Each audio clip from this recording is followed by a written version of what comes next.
And good morning and welcome to, well, what is still Breakfast Extra, but only today it's the Lagos State local government elections that we'll be covering. But you're still welcome all the same. Ladies and gentlemen, let's begin with something that feels like satire, but is actually, unfortunately, very real. It's Donald Trump, President of the United States and self-declared master of the best words in the world. Well, he recently encountered someone who reminded the world what actual leadership and articulation sounds like. And get this, it's a West African president. Hang on a second. Let's roll this clip here for just a second and see what I mean. Well, thank you. It's such good English, such beautiful. Where did you learn to speak so beautifully? Where were you educated? Where? Yes, sir. In Liberia. Yes, sir. Well, that's very interesting. It's beautiful English. Sure. I have people at this table can't speak nearly as well, Very and good, sir. they come from.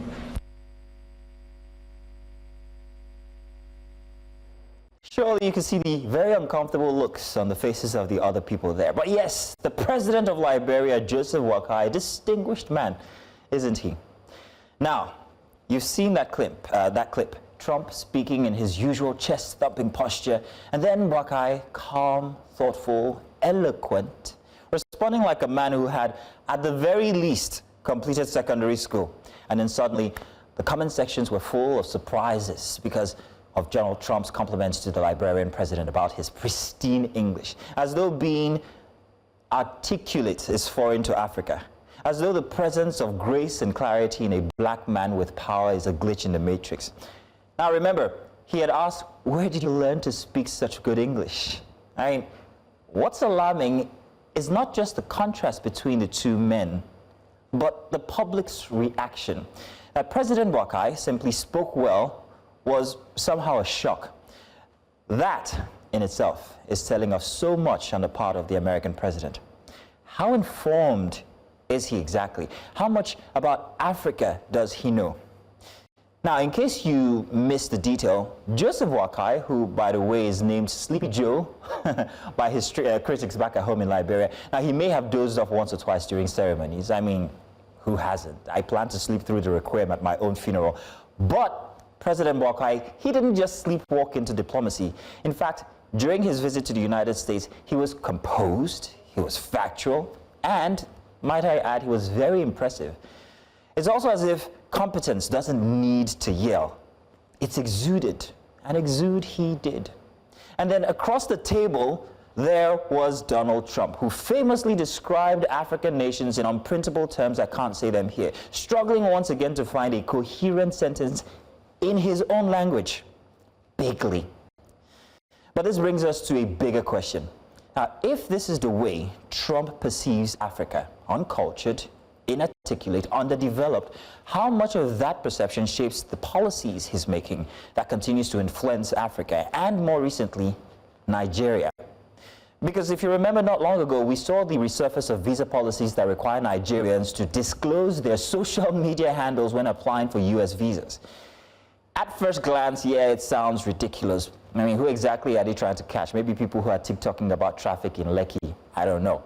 But according to classified information from US officials shared in a recent post online, the policy is based on international security compliance standards, they say. So that's fair enough, no problem. But still, how much of these blanket regulations are based on genuine security concerns, and how much are rooted in lingering stereotypes from leaders like Trump, who don't even understand the countries they're legislating against? And since we're on the topic of Trump's understanding of Africa, let's not forget this very interesting gem here. In May, Trump held a meeting with South African President Cyril Ramaphosa, if you guys remember that one, and he went on to make false claims about white genocide in South Africa, claims rooted in right-wing conspiracy theories with no factual basis. Now, this is not ignorance, it's dangerous ignorance. So we have to ask, what if it were your representative in that room with Trump instead of Ramaphosa or Boakai? Would Trump have walked away surprised again, or would his expectations have been confirmed? Because whether we admit it or whether we don't, our officials are not just ambassadors, they are representatives. They speak not only for themselves, but also for us. Their tone, their posture, their words, they tell the world who we are. And that brings me to, Nigeria, Lagos, here, today. Today is local government elections. That's local government election day here today, Saturday, in Lagos. And here's the connection.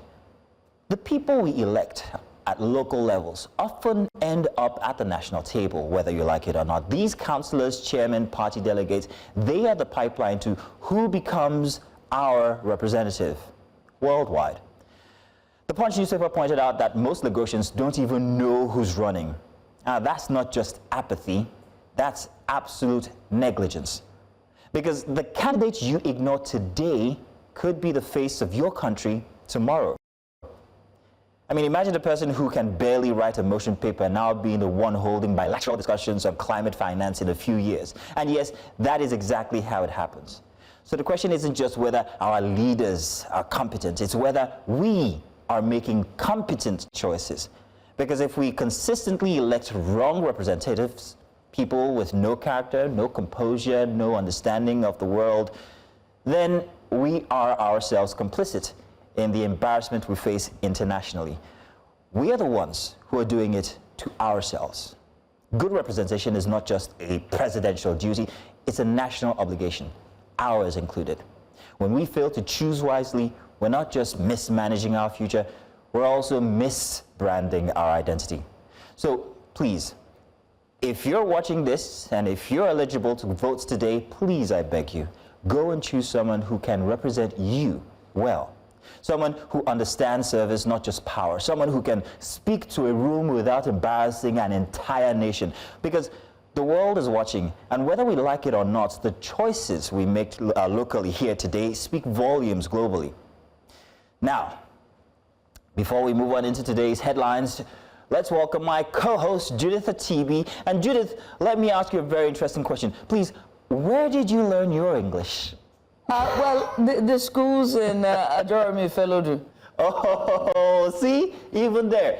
I mean, what did you think about the exchange between the Liberian president and the American president? Well, I can't say much. You know that my application is at the embassy at this time. Come on. But unfortunately, I will say this, right? You said something very profound, and that is, how does Trump see Africa if he was able to make a statement like that? And to be fair, okay, and I hate to do this, not to throw Bukai under the bus. He's not exactly the best eloquent president or African leader that we've seen. We've seen very eloquent, Queen's English, speak very, very well. And for him to refer to that as very, very good English, not saying his English is not good, before someone would say that, but we've seen more eloquent African leaders. And so to all of the Nigerian supporters, Trumpers, all I have to say is congratulations to you. As Ms. Zino rightfully put, you have to ask yourself the most important question. How does Trump see you? Does he know you can speak English? Nah. I doubt it. Next time you're applying for a visa, ask him, does the president know I can speak this well? Yes, now. Mr. President Donald Trump, I would just like 3 months, thank you. In any case, we're going to be having a very full day, and I hope you're ready for it, Judith, because Absolutely. we're going to be monitoring the Lagos LGA elections, and we'll have our correspondents from across the state bring us in information. So, Lagos, once again, let's welcome you to this very special broadcast for Breakfast Extra as we give you all the roundabout information about the LGA elections going on in Lagos today. Stay tuned.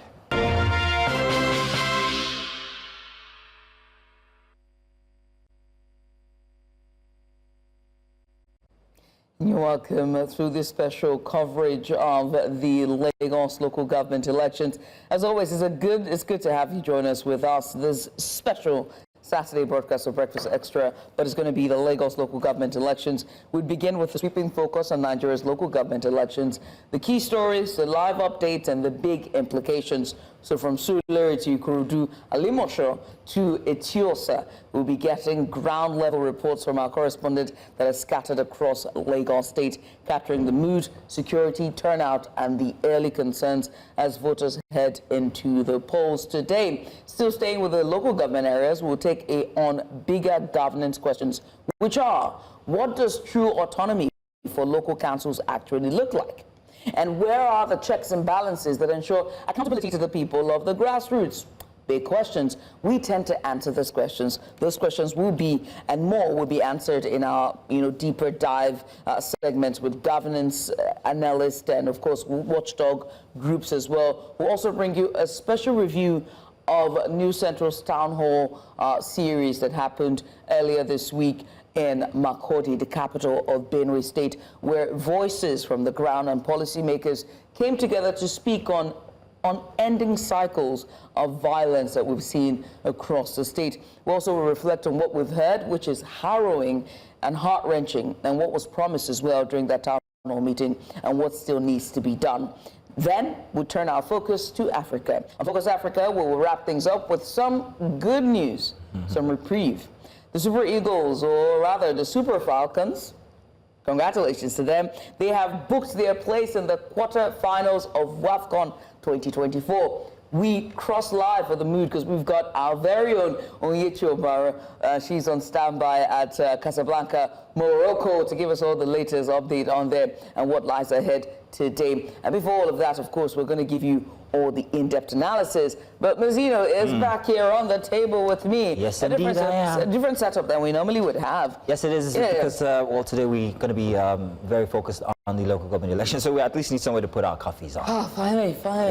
All stretching over to that's round table. So what we're going to do now is take a very short break, get our guests in, and we can start this conversation with our correspondents across Lagos State. Do stay tuned. Welcome once again.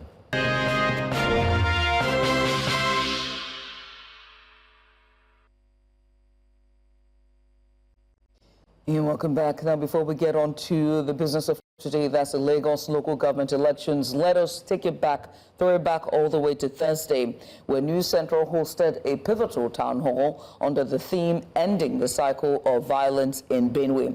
It was a sobering but necessary conversation bringing together thought leaders, government stakeholders, and community voices to unpack one of the most intractable crises in Nigeria's Middle Belt: persistent violent clashes, especially between herders and farming communities. The town hall took place against a backdrop of continued security challenges, according to a recent report from Vanguard newspaper. Citizens in Benue State are calling for stronger security mechanisms as killings, displacement, and destruction of farmlands continue. Now, despite years of interventions, including military deployment and peace accords, the situation remains volatile, with communities caught in a cycle of attack, retaliation, and, of course, silence. Our Thursday's town hall examined these complexities head-on. I went beyond the headlines and also emotional appeals to ask tough questions about governance, accountability, and long-term peace. It also brought clarity to what the state government is currently doing or not doing, where the federal presence begins and ends, and what stakeholders from academia to livestock regulators need to do differently. So, we are going to be joining our guests very soon. But first, let's take this information from the town hall on Thursday. And they get in. Immediately they get in, they started purchasing our people, which are in the first room, while I and my family occupy second and third room of the shop. Then my people was asking me with a low voice, what are we going to do? What are we going to do? I told them to exercise patience. Maybe the security now will now push them out. We have a space to go out. And there was no way. The best they could do, they went out and sprayed a fuel on the roof and set fire. Then the fire started burning us. We cannot stand in again. Everybody started busting out. If you came out with a force, the best they could do is to shoot you, either matches you. I was together with my family in. I don't even know what to do. Then I asked my family to go out. Whatever happened, God will take control. Then my wife now and my kids followed the same direction and they wiped them away. Then I followed the other direction before my first step outside from the shop, my first step, they now matches me here. I tried to escape. Here is a gunshot. The other rushes here are fire that was coming up. Then I now ran to police station. Even to the police station which I ran to, the security now told me I should go to soldier because they are having nothing. They are left now with the only defense. There are 1 or 2 bullets in their gun for defense. And I ran to the soldier point.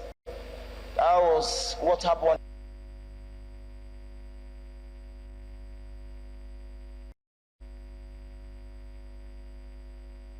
Joining us for the debrief at that impactful event, Professor Zachary Anger Gundu, President of the TIV Professionals Group and Vice Chancellor of the University of Mukar in Benue State.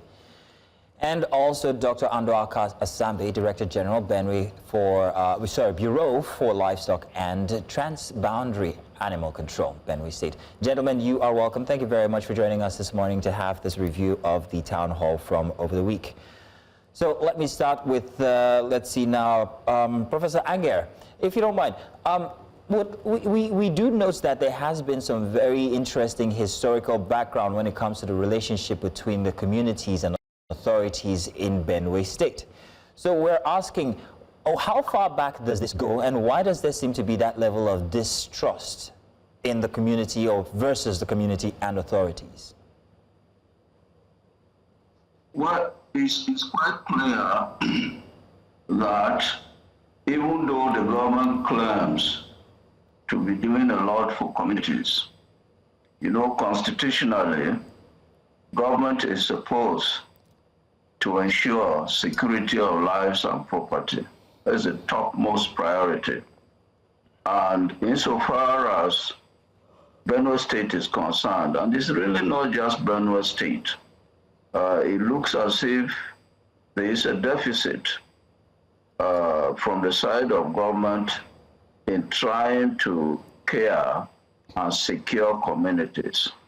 When people are killed in their sleep, when people are killed on their farms, when livelihoods are threatened, and government does not seem to care so much, people have tended to distrust government. And I think most people are right when they do this, because government collects security votes. Government has the security agencies. Government is supposed to feed these agencies with information and directives. The agencies are also supposed to feed government with information so that decisions can be taken. When decisions taken don't seem to secure people, when people are staying in IDP camps for more than 10 years and there's no hope of going back, they begin to second guess whether government really is capable of taking care of them. And I think they are right. Government doesn't seem to the average citizen as being capable of handling the situation. In Benue State, for example, the governor has come back clearly to tell the people of the state that the Fulanis who are attacking them are better armed, and there's nothing he can do except if the federal government bans anti-open grazing. And if a governor speaks like that, you have to be sick in the head to trust that type of government. Professor Anger, I do remember that you spoke at the event and you talked about some of these things. You talked about the almost impossible nature of the war and the solutions the military are giving. But what exactly do you think a truly local solution would be? If the governor can't help it, if he has to wait for the federal government to ban open grazing, what would that local solution be? Well, the local solution, if it becomes clear that government cannot do anything, is for the people to secure themselves. But it is good to point out very quickly that this is not just a Benue problem. Armed herdsmen raiding with the use of force in places like Bayelsa, in places like Rivers, in the southeast, in the southwest, in fact, in all parts of the country. So we have a problem that is national. It's not just a Benue problem that needs a Benue solution. It's a Nigerian problem that needs a Nigerian solution. And if government cannot come out clearly to say that anti-open grazing is banned, at least the states that have laws against open grazing should be supported to ensure that no person grazes openly by force and at the expense of human lives and the expense of crop farmers. So yes, we are looking for a local solution, but yes, we must appreciate the fact that we have a national problem. It's not just a Benue thing. It is every part of this country. Herders are coming in, and they're coming in from outside the country, some of them. And those coming in from outside the country are being supported by governments of the different states to assault people in other states. And we just have to have a national dialogue. Even if you resolve the problem in Benue, how can you resolve the problem in the east? How can you resolve the problem in Rivers? How can you resolve the problem in the southwest? And how can you resolve the problem in other parts of the north central? How can you resolve the problem in places like Zamfara? All right then, Professor. Thank you, Professor. Thank you, Professor. Let me come to Dr. Asabe. You are the Director General, Bureau for Livestock and Transboundary Animal Control, Benue State. One major takeaway from this town hall series or meeting in Makurdi was that the core of this conflict of violence is the herders-farmer clash. And a no grazing ban has not resolved the issue. It's somewhat like, Professor has pointed out, these herdsmen have become armed. There's now a proliferation of small arms, and we heard accounts of flamethrowers being used. And so I have to ask the question of how then can organizations like yourself work to solve this issue? Is it documentation for the herders? Is it designated areas for grazing? Is it collaboration between states? How then can they solve it? Because from professors rightfully put, this spreads across the south-south and the southeast and southwest. Thank you very much. This issue of herders encroaching on farmlands and causing problems, killing people here and there, it's not just a Benue problem, like Professor Bundu has rightly stated. It is a national problem now. It has become, they are becoming a national threat. There's a threat to the national security. So as the Director General of the Bureau of Livestock Development and Transboundary Animal Disease Control, I am working closely with the Honorable Minister of Livestock Development, and we are proposing certain reforms that we expect that the central government, the federal government will be bold enough to strengthen these reforms so that collectively as a nation, we can curb this problem. We are proposing a four-point solution to this problem. Number one, we are looking at banning open grazing. Since the federal government created the Federal Ministry of Livestock Development, we expect that the next thing that should follow suit was for the president to transmit an executive bill to the National Assembly prohibiting open grazing. And then we are looking at animal traceability and animal identification and traceability system. Because when these issues erupt, there are counter claims from both parties. Farmer says these animals come to encroach on their farms and destroy their farmlands. Herder says their animals have been stolen, they are rusting.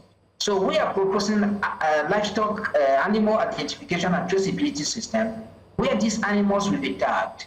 And if these animals are tagged, who will know their owners, they will be accountable, they will be traced to their owners, tagged to their owners, so that in an event where there is a problem, we will know exactly who owns the animals that are causing problem. As in, if you go to countries with advanced livestock development programs, you will not see any animal roaming the street. We expect that to be replicated in this country. Our people are being killed. You cannot, as a matter of fact, equate animal life to the life of a human being. Number 3, we are looking at breed improvement. What is this breed improvement going to solve for us? A breed improvement is such that the animals we have in Nigeria today, the predominant breed of cattle we have here today are the white Fulanese. These white Fulanese, the other name is called Bunaji.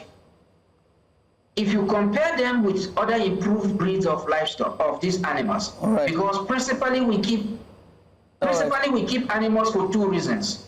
Are you with me? All right. Principally, we keep animals for 2 reasons. We keep this cattle for 2 reasons. It's for beef and for dairy. Even if you compare this...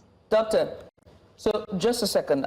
We're going to have to put a pin in this conversation, and I do apologize. The reason why is because today is Lagos State's local government elections, and we are still doing live coverage. Very quickly, we would like to take an update from one of our correspondents who is live in Lagos here. We have Victor Mbadike, our correspondent, live joining us. Victor, well done, and a very good morning to you. I see you outside the electoral office, Lagos State Independent Electoral Office. What's the update there? Well, good morning, and it's good to see you. Basically, we do have security personnel here, stationed here for, of course, for their services. Very clearly, we do also understand that the Commissioner of Police will be here very shortly. Again, it's already past 8. All materials have been deployed to the 20 local government area, and of course the wards where the elections will take place. In a couple of minutes from now, we should be heading to some of these polling units to get heads up of what is really going on down there. So it's pretty much a smoothless and a seamless process here so far at the last year office here.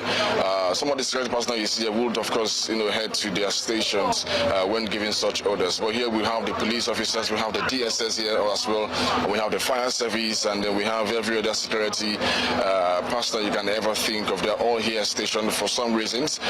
We also do understand that all of them will not be here basically. I think some of them will move, when there's a need to. But as it is right now, we believe that, the election or processes basically have started.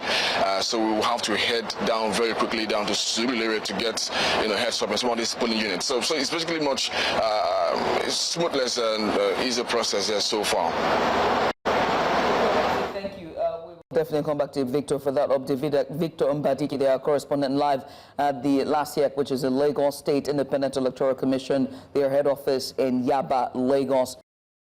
So far, we know the materials have been moved and elections will start shortly. We will be bringing you more updates from polling units across the 20 local government areas in Lagos. Now back to the studio here for a conversation with our guest that we have. We have Professor Angar, and we also do have Dr. Asebe. Now, Doctor, before I pass on the baton to my co-host, I wanted to ask you about, you're talking about cross-border cattle movement, and which is basically the major flashpoint. But can we talk about establishing communication protocols in terms of collaboration and traditional institutions? How best can we synchronize these herders? Is it that they need to register before they go into states? There has to be something that they can't just be moving from one spot to another freely.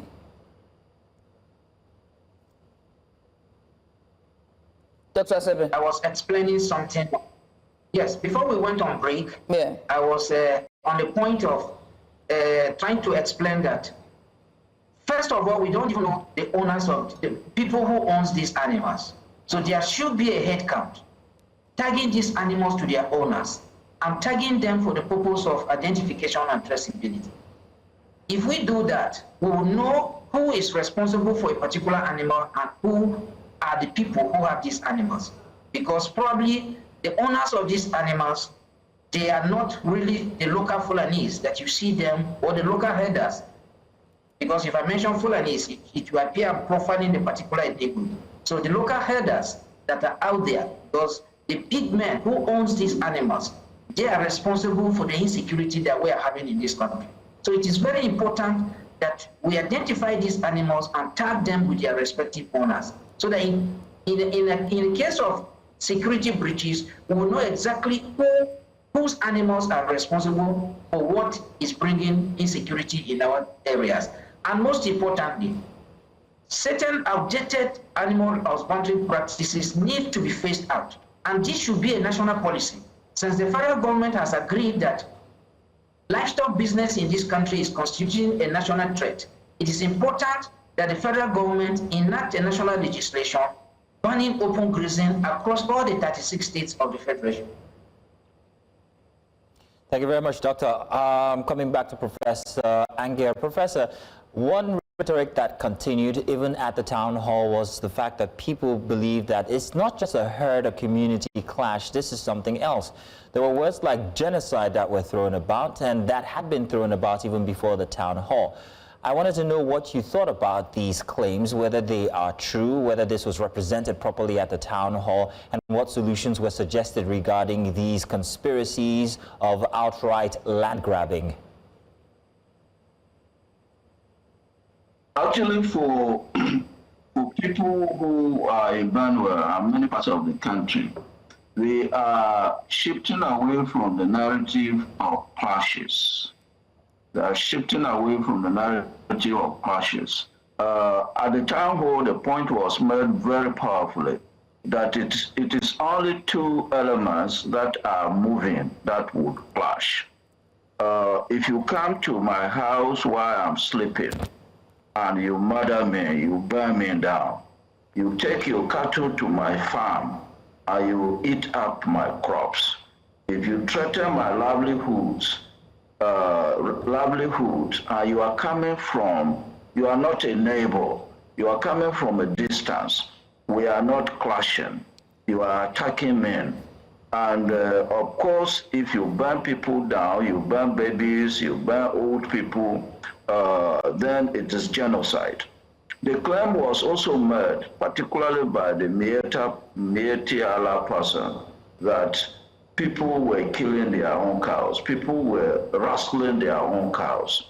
The point is, if it is really rustling, why are they killing children? Why are they killing women?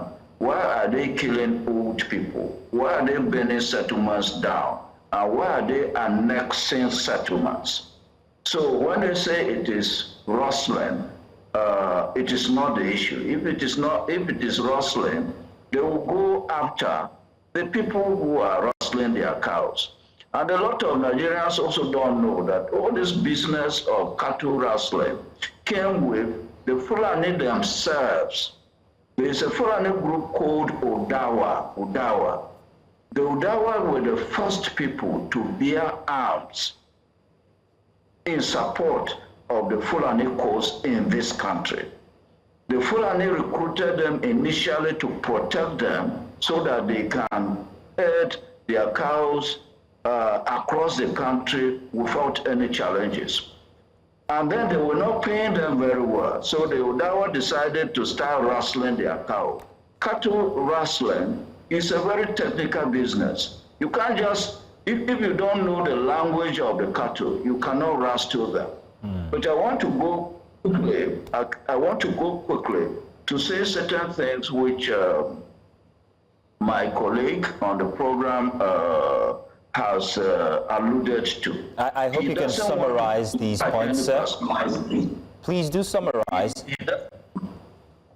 Yes, well, what I want to summarize is whatever challenges, or rather whatever solutions this government is thinking about, if they do not think about how they can disarm the Fulanis, it's not going to work. The average lifespan of an AK-47 is about 50 years. And within this 50 years, it can shoot up to 200,000 people. And the Fulani people are known to have these weapons. They are not licensed. And the number of weapons in their hands can kill every person in this country. It's amazing that the security doesn't realize this. So whatever you think of doing, banning open grazing, trying to improve breeding, if you also do not have a program to mop up the weapons these people are having in their hands, you have not solved any problem. And they know that with these weapons, they can kill anybody. They have killed children, they have killed women, they have killed virtually every person in their way and taken over lands. So it's not just issue of banning and the open grazing. If you ban it, they can still go without the cattle to attack people because it is their land they want to take. So we just move from one problem to the other. And I don't think if we are interested in resolving this problem, we should just go to the roots of it and not just stay on the surface. Get to the root of it and not stay at the surface. Dr. Sabi, as we wrap up, your final thoughts. Header farmer crisis. Benue is an agrarian state, the food basket of the nation. Whether this is ethnic cleansing, a land grab, or genocide, one thing is certain: food insecurity is at the core of this. Your final take as we wrap up this segment, sir. You see, as it is now, the state government is overwhelmed with this issue of insecurity because these are part of the issues where even the governors forum are agitating for the creation of state police, because the civil protection guards that we have on ground here in Benue, I bet you they are not armed to the level that they can match up with what these herders are carrying around. And it is up to the federal government to take bold steps to disarm these armed herders, as Professor Kpandei has rightly stated. This is the way forward. This must happen quickly before we have another cycle that will go beyond what we are having at the moment. All right. Well, gentlemen, I want to say thank you for taking out the time to join us today. It's been, I wish there was enough time for us to go on and have this conversation, but one thing is certain, the buck doesn't end here. We continue to push the ball until something is done in Benue. Many thanks to Professor Zacharias Angar. He is the president of the Tea Professionals Group and Vice Chancellor of the University of Amka in Benue State. We also had Dr. Asabe, who is the Director General, Bureau of Livestock and Transboundary Animal Control, Benue State. Gentlemen, once again, many thanks. Let's go on a short break, shall we? When we return, we'll switch gears full throttle, and this time we're heading straight to the local government elections. We have all of our correspondents scattered across the 20 local governments, and we're giving you live updates.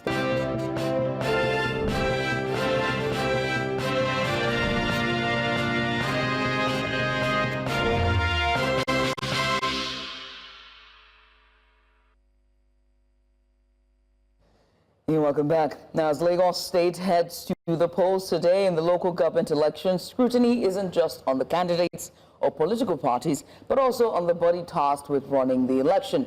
The Lagos State Independent Electoral Commission last year has come under growing criticism.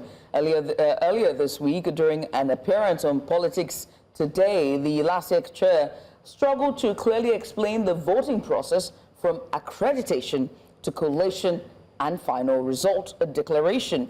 For a state this large and politically strategic, and also the commercial capital of Nigeria, that's deeply concerning. Now, civil society groups are raising alarm, and we're going to get into that in just about a second.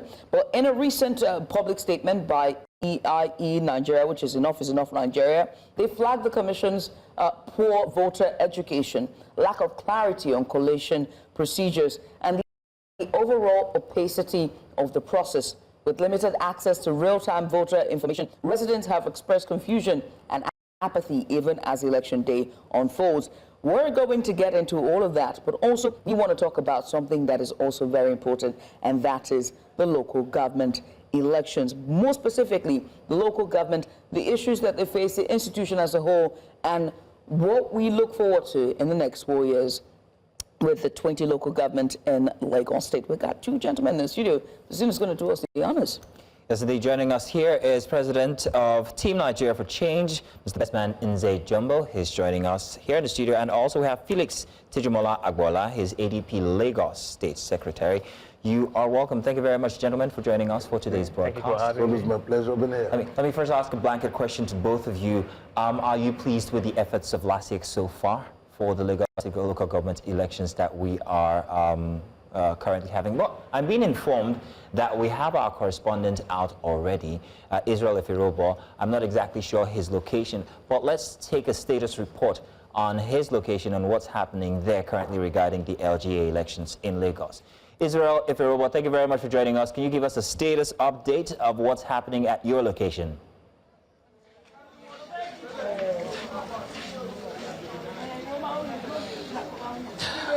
Good, Judith and Mazino, good morning to you. Yes, indeed, it's a great day here in Lagos State. It is all about 57 local government chairmen, 57 vice chairmen, 376 councillors across electoral wards, and indeed 13,325 polling units across 376 wards in Lagos State. This is Lagos Island here in the city, and right here, this is Ward F2, and this is unit 003, and as you can see just behind me there, the voting process has commenced, and just like every other polling unit that we have visited today, the materials arrived well ahead of time. Accreditation for the voters also commenced as well, but not in all cases. Some are just about to get started, but what you can see right here is the process going on smoothly here, and this is unit 003, Ward F2 here at Sangros in Lagos Island, and it's exactly what is happening right now. The person on your screen right now is the candidate here, and that's Honorable Sekinat. Well, we'll try and see if we can talk to her much later when she's done with her voting process, just to ask her just a few questions how the process has gone so far. But since what we got here, it's been largely peaceful.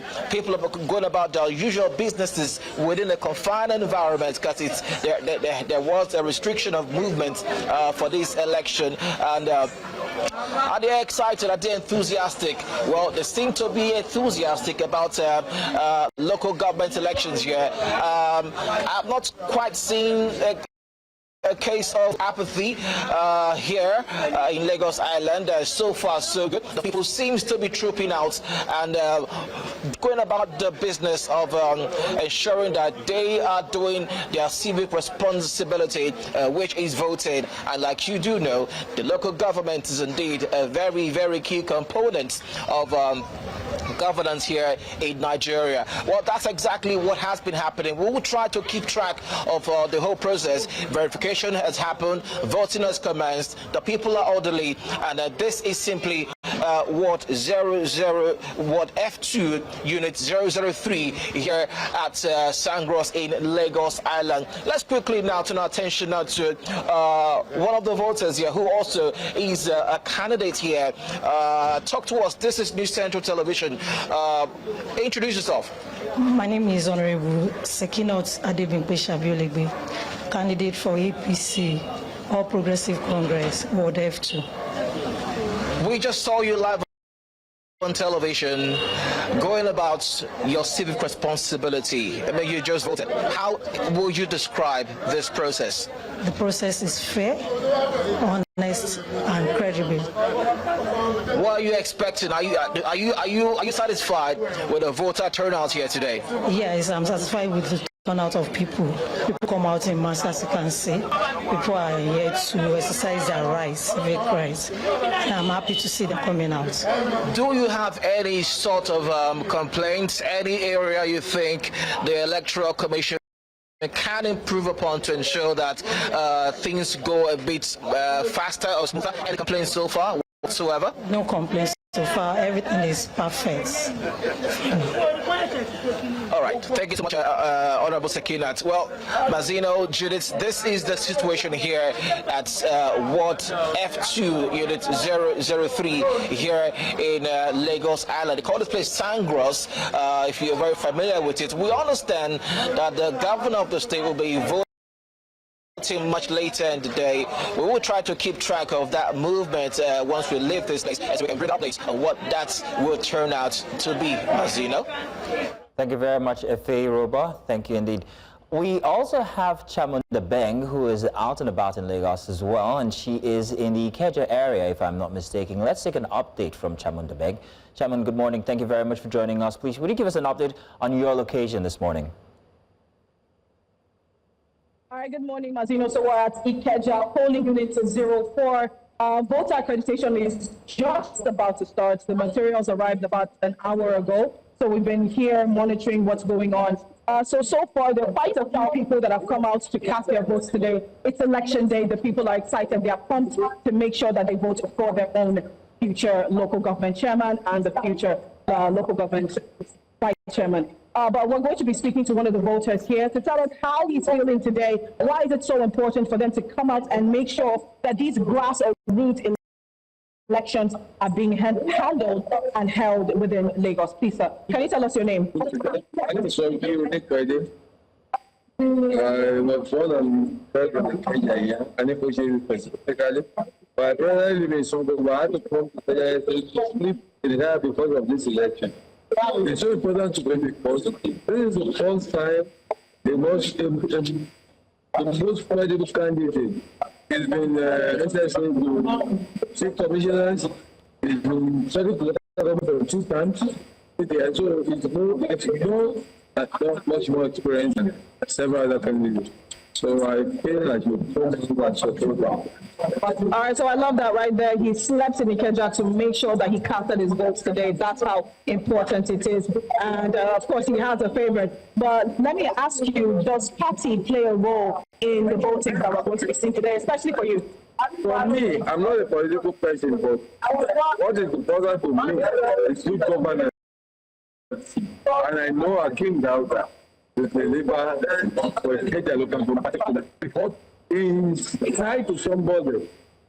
This ticket was touching the president. You know, this is the president's constituency. All right, so what are you hoping to see now? What's the outcome? What changes do you want to see in this very local government that you grew up in? Well, I think that has been governance in a long time, and I know he should know the right thing. So what changes do you want to see? It's not about our team. It's going to be of differences in the area of health, education, the housing, empowerment. Is going to do a lot. I trust him because I know what he can do. I can trust his capacity. Somebody has been in governance for 25 years, so he should be able to perform better than any other person.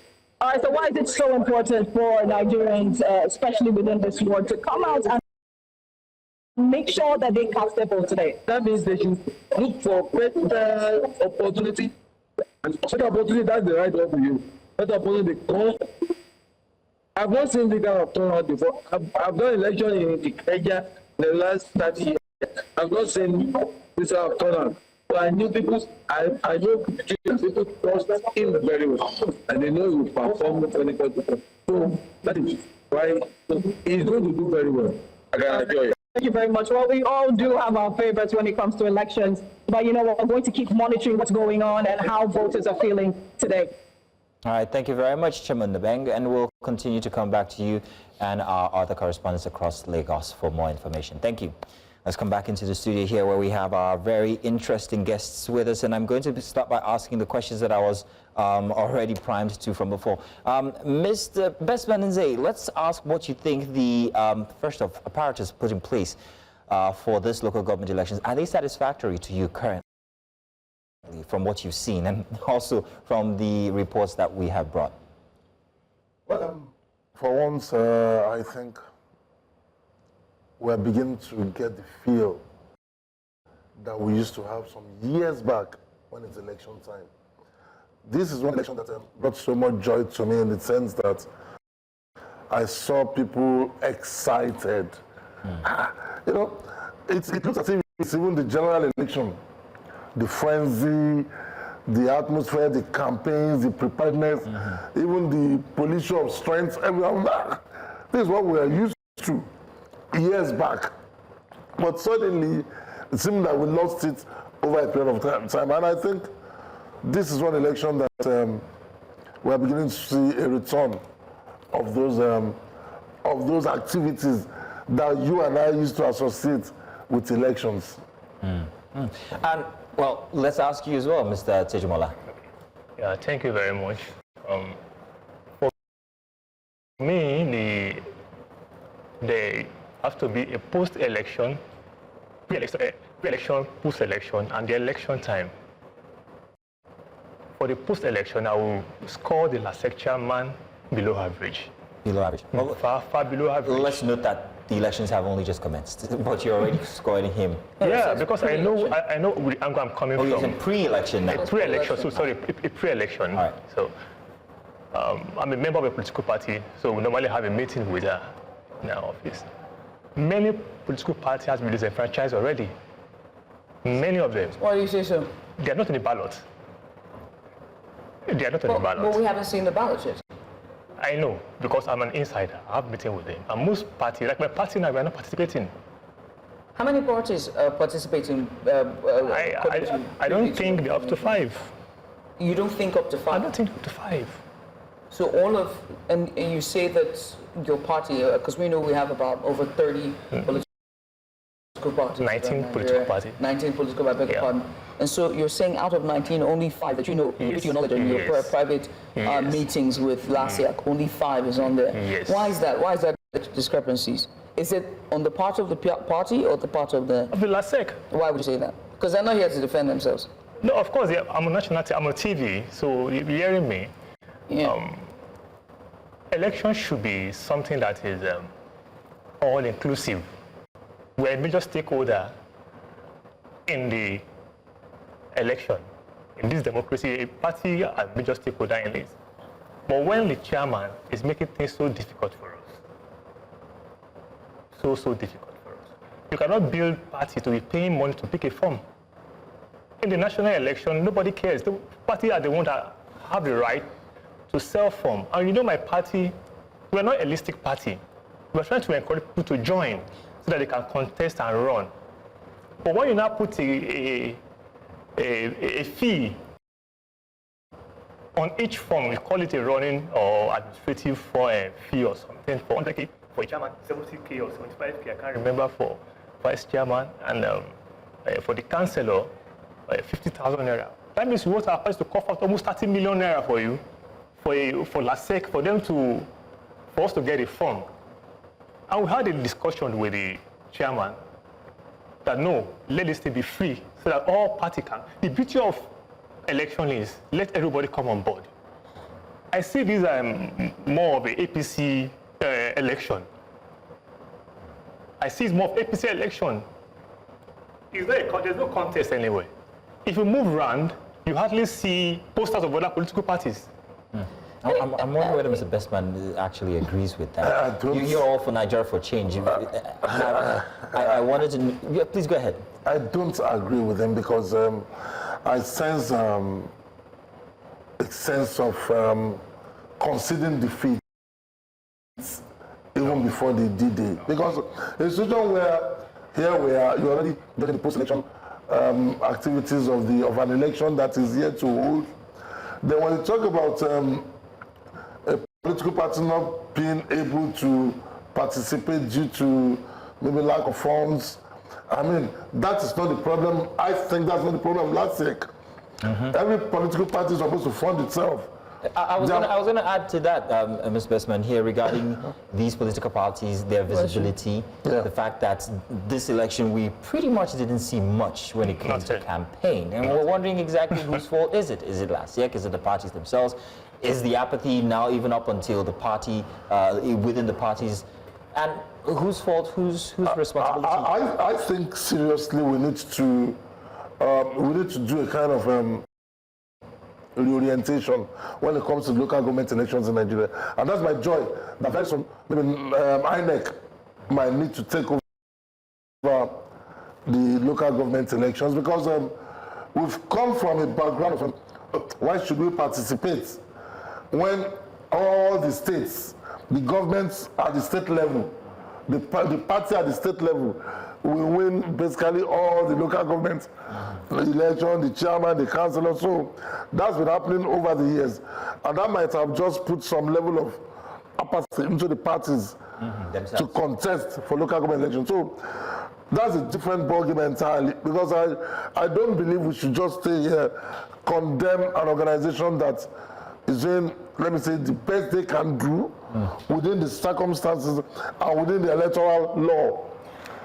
If we have a situation where last year is saying a local government, the party should pay so amount, I'm sure it's part of to the free running cost. But at the same time, like my brother here, Mr. Felix is shifting in his chair. When you have a party that probably have lost the election before the election day, that's a problem. Mr. Bestman, I want to ask you a question. You said that you think that they have done fairly, they have done their best within the framework. Yeah. With the televised interview that the chairman had, and him being unable to explain the process from election day to collation to result announcement and declaration, voter education, would you say that's doing their best within the framework? Okay, I'll pick one point from what you just said now, voter education. Team Nigeria for Gen was very much involved with education. I'm not asking about Team. No, I'm just going somewhere. Right. We did a lot in that aspect. The APC as a party did a lot in that aspect of voters education and awareness. Now, last year, I didn't watch the events that you just talked about, where probably was unable to explain procedurally the things that I'm not his spokesman. I don't know. I don't even know. I've not done one-on-one with him, so I might not be able to talk on that. All right, you watched it, didn't you? He's said that he wouldn't come here and say that the last year has not done the best that they can within the framework, given that the bulk of the work when it comes to being listed on that ballot paper lies at the political parties. And you seem to be shifting your chair because you seem to disagree. Do you disagree with the statement? And you have the right to reply. I disagree with that statement. Well, let me refer back to Ogun State. They had their elections some months ago, and they put a fee on the form. But the party there had a meeting with the chairperson there, and they take away the fee so that everybody can have a level playing ground for every political party. But Lagos State refused to take away the fee. No party will come. We are not rich. We are a new party of young people. Where will you get 30 billion to go and pay LASEC? LASEC is being financed by state government. Lagos State is rich to finance LASEC. So that party just say no. We are looking for fund. We can sponsor our candidates, but don't exploit us. We see that money as an exploitation. Don't exploit us. 70,000 naira seem to be fair for a ticket, to be listed. I'm just saying. It's fair, but if Ogun State can make it free, why not Lagos State? Now, Mr. Bestman said that that the elections affairs have left INEC bulk and is now at the Lagos State, at the state level when it comes to local government due to voter apathy and all of that. Now, with the political parties now having apathy themselves, this might seem to be an issue of local. Do you think that at this point INEC should continue with local government? Because I feel like if INEC does it, that 100,000 we're talking about might double. No. INEC don't sell form. Party sells nomination form. If you get 100 million for form, it's not from INEC. It's from the party. From INEC is absolutely free. It's for the party to sell the nomination form. Okay. We're talking about the parties, we're talking about the voters, we're talking about this voter apathy that many are claiming might play a part in today's elections. Or maybe we should talk about voter education. Was there enough voter education before this election? Whose responsibilities is it? Why do we have such a very high level of voter apathy when it comes to the local levels of elections? Let me have your thoughts first. Voter apathy is that many people, electors, have lost confidence on the empire, mostly the state empire, electoral empire, because we know that they are not being fair. Because the chairman of INEC, LASEC, is appointed by an APC person. So the bidding is that he has to deliver.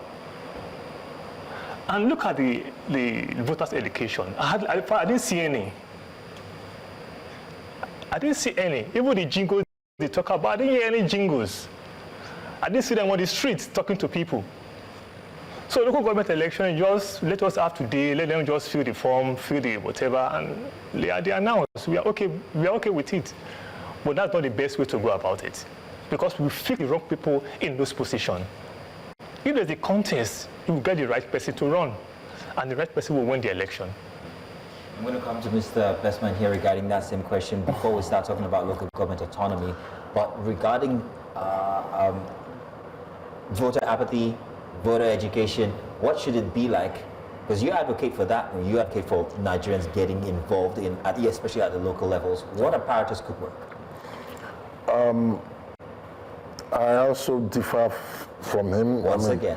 And because I see a situation where one of the functions of the political parties is voter education. It's their intrinsic responsibility. And without sounding as if one is a bit biased, this is one election without sounding biased. There we go. So I say a bit. This is one election that kudos must be given to the APC as a party.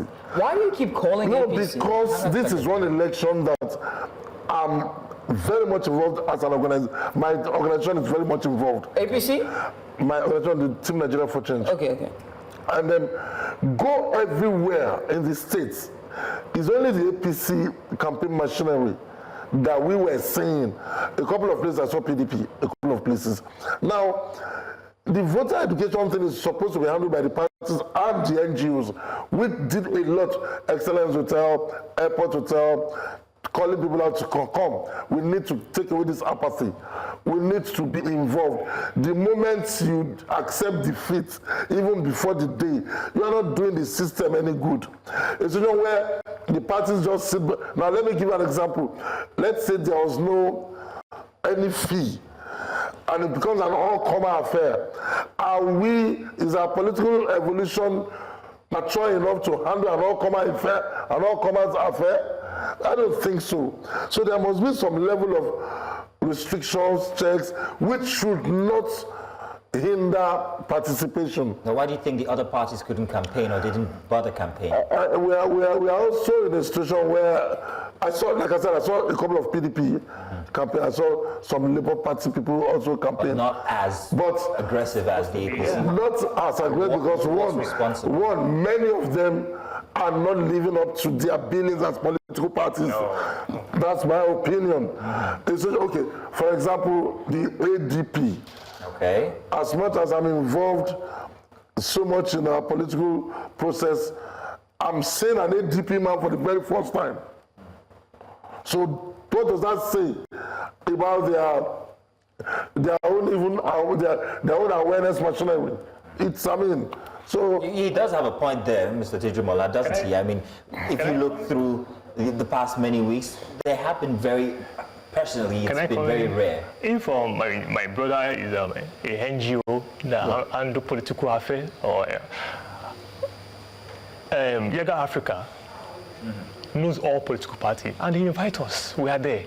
We'll grow to that level. Why can't we wait for ADP to grow to that level? Because you just keep calling, and I hate to interject because I know that you're saying this, but APC is a ruling party.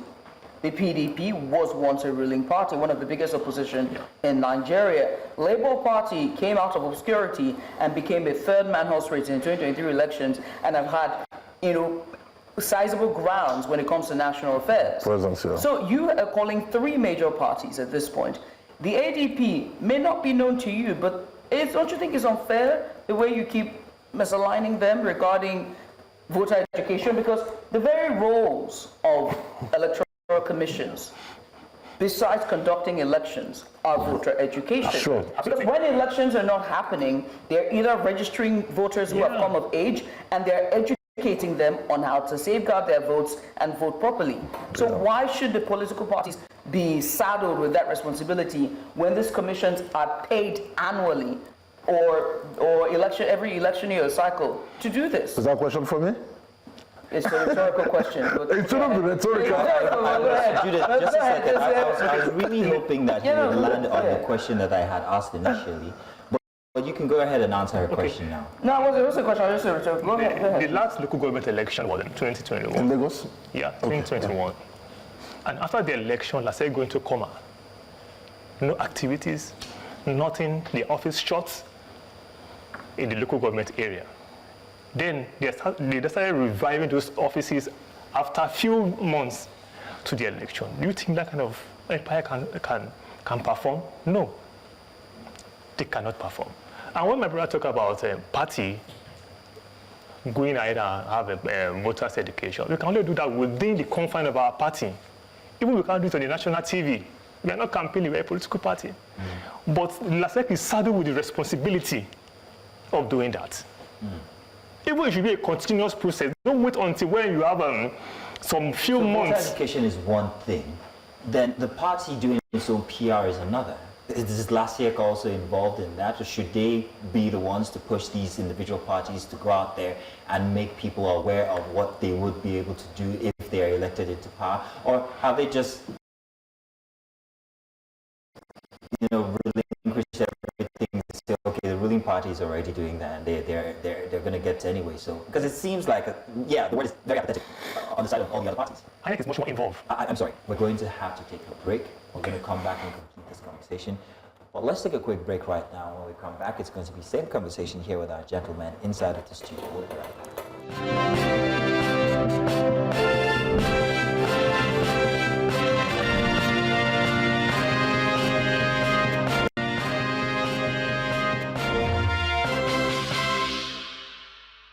Back. It's still Breakfast Extra, but this morning we are taking a look at the local government area elections that is happening across Lagos State today. And we have very interesting guests with us here in the studio. We have Mr. Felix Tijumola Agbola, ADP Lagos State Secretary. And of course, we also have in the studio here with us Mr. Bestman Nze Jumbo, President of Team Nigeria for Change. They've been with us for the past more than a couple of minutes. And we're having very interesting conversations. We've talked about voter apathy, voter education. What else have we talked about? It's so much. Let's shift into local government autonomy and how perhaps this is a good thing or maybe a bad thing. I don't know whether we're ready for local government autonomy in Lagos State, in Nigeria generally, and what your takes are on that. Mr. Tijumola, let's have you go first. Local government autonomy is the best thing so far, but implementation is the problem. Implementation, yeah? Not seeing it on a paper is one thing, implementing it is another thing. Up till now, has it been implemented? No. Because those local governments are created for, what would I call it? For power, not for service. Mostly in Lagos State, where we have 57 and 20 local governments and 7 SCDA, it's for power. So if you go around those local government areas, you see any reasonable development in those places? These 26 years of APC. Well, they would argue that the reason why there is no development is because they do not have autonomy. I will get there. I'm going there. Who will implement for them to have the autonomy? It's from the presidency, federal government to do it. And who is there? Same APC person is there. What is taking them that long for them to implement it? I'm sure they tie those local government chairmen at the apron of the governor so that they can be puppets. They can be using them. Because when they know that they have this financial autonomy, they no longer go to the governor in cap in hand to go and beg for money. They go and ask for a fund. They can run. They will be independent on their own. They can run. They can do development on their own. But they still want them to be tied to the apron of the governor, so that they can be accountable to them. And this is really slowing down the development of Lagos State. It's slowing it down because they know the government will not have much power over them again, but they want them to be in the bag of the government. I'm still praying that one day that financial autonomy will come to life. Are we not tired of prayers at this point? If I say I'm praying, I'm not meaning I'm praying. I just want them one day that they will do it, but I doubt it. I don't believe it that they will do it. I see you're itching to go. Let me add to that. Many fear that if the local government autonomy comes to play, that it wouldn't serve too well for citizens, for residents in Lagos State or across Nigeria, because the apparatus that there exists currently doesn't even serve the people because of giving those allocations to the hands of the chairman. And what's your argument here? We can't continue doing the same thing and expect different results. Sometimes nothing ventured, nothing gained. We can't be pessimistic every time. We can't say this thing can't work. We've had how many years of democracy right now? Seeming democracy. Because I think over the years what we've had is civilian rule. Our democratic evolution is still in a process and we'll get there. We've not had local government autonomy come to the fore the way it's just coming up now. We have a new president who says, let there be local government autonomy. And we've seen the battle to prevent it from, like he said, the state governors who wouldn't want these local governments to be free. But we have a president who is bent on implementing. Now the matter is in court. Some of the state governors went to court to stop it. I think a situation is coming where the moment these local governments break free from the bondage of the states and governors, we begin to have some level of development. And I also don't agree with you because Lagos is not the best place to use as an example of something not working. What you said is not working in Lagos is the prayer point of some other states. When you go and check local governments in other states, they are non-existent. Yes, everything it definitely should be better. Even if what we have in Lagos is not yet what it ought to be. It's definitely not the best example for local governments that are not working. I believe a situation where if this local, meanwhile, even if they have the full autonomy, the states are supposed to have autonomy. They still go cap in hand every month to Abuja. So our federalism needs to be fully defined. Okay. What we are running is a pseudo kind of federal structure where we copied it from, we took a bit here, and joined up. Maybe we should come up with our own idea of federalism. Because if we are using the United States example, it's not what we are practicing here. Just for context, are you partial to the APC in any way? Am I partial? To the APC. How do you mean partial? What I mean is, do you support the APC? Because I run an NGO doesn't mean I shouldn't. I am a supporter of, let me pick this way, Babajide Sanwo-Olu is the governor in Lagos State. I love him. I support him. To a large extent, I'm a fan of Governor Seyi Makinde. He's PDP. I love him because I could see some of the things he's doing. So I pick, just like I said, President Tinubu brought about this idea of autonomy now. I would deceive myself to say I'm not in support of that, fully in support of that. Until recently, I was a fan of someone like Bukola Saraki. So I pick my people. I'm a very big fan of Governor Oti in Abia State. He's Labour, and I love him so much. Yeah, just giving that just so that's the way. Context here. That's the way. I think I'm satisfied. Jesus, please. Yeah. As we're talking about autonomy, we also have to talk about transparency and autonomy as well. Whether the governors are not relinquishing their control over the local government area and what the Supreme Court will rule on the matter is a ways to be seen. but the ambiguities there needs to be discussed, right? But let's talk about transparency. Autonomy has to come with a transparency. Before autonomy of, local government funds being given to local government chairmen, they've always been allocations to them, right? Years they have been allocations to them. But unfortunately, I cannot ask this question because we've got to go on a short break. When we return, we will ask about transparency in autonomy, whether they have autonomy or not, what has happened to the funds they've been given to earlier, what's happened to healthcare, education, and of course, primary security in those local government areas with the funds that were given before autonomy. But after the break, stay with us.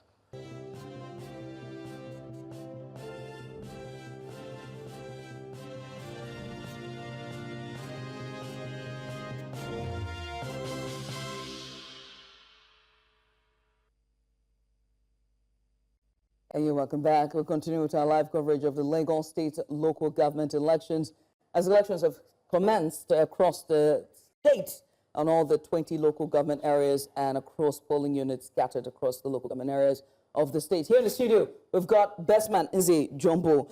He joins us live here in the studio. He's executive. He is the president of Team Nigeria for Change. Also with us in the studio is Mr. Felix Tojumola Agbola. He's the Lagos secretary for ADP. And they both joined us. We'll be talking about pretty much everything from voter education to last year preparedness ahead of this election. But now we're talking about autonomy and, most importantly, transparency. Now, we do know that the president has instituted autonomy, which is the release of local government allocations directly to the chairmen and councillor leaders. But unfortunately, the governors are against that, and we know that some governors are in courts regarding local government autonomy. But before instituting autonomy, the local governments have always gotten their allocations from the state government. Late, albeit late, they still receive it. But yet, we have seen deplorable state of public schools that is situated under their constituency. We've also seen a case of public healthcare systems that are deplorable as well. And also, the state of the roads, the scale is endless. So the question here is, autonomy or no autonomy, how can we enforce transparency with the local government chairman? Let me start with you, Mr. Felix. What we can do is these local government chairmen, they don't have immunity.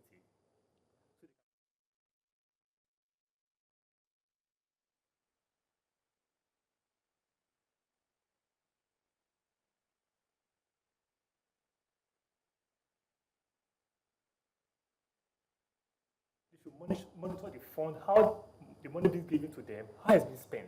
Open their books. Let's see their projects. Let's see what they are doing. Because if you don't check their books, I'm telling you, they'll be worse than the governor. They will take everything away because they are used to it. So yes, there should be a committee of the security agents that will monitor their books from every penny being given to them. Every penny. And they will match the amount they have spent with the project they are executing. Maybe before the line with the same thing. We have to hold them accountable.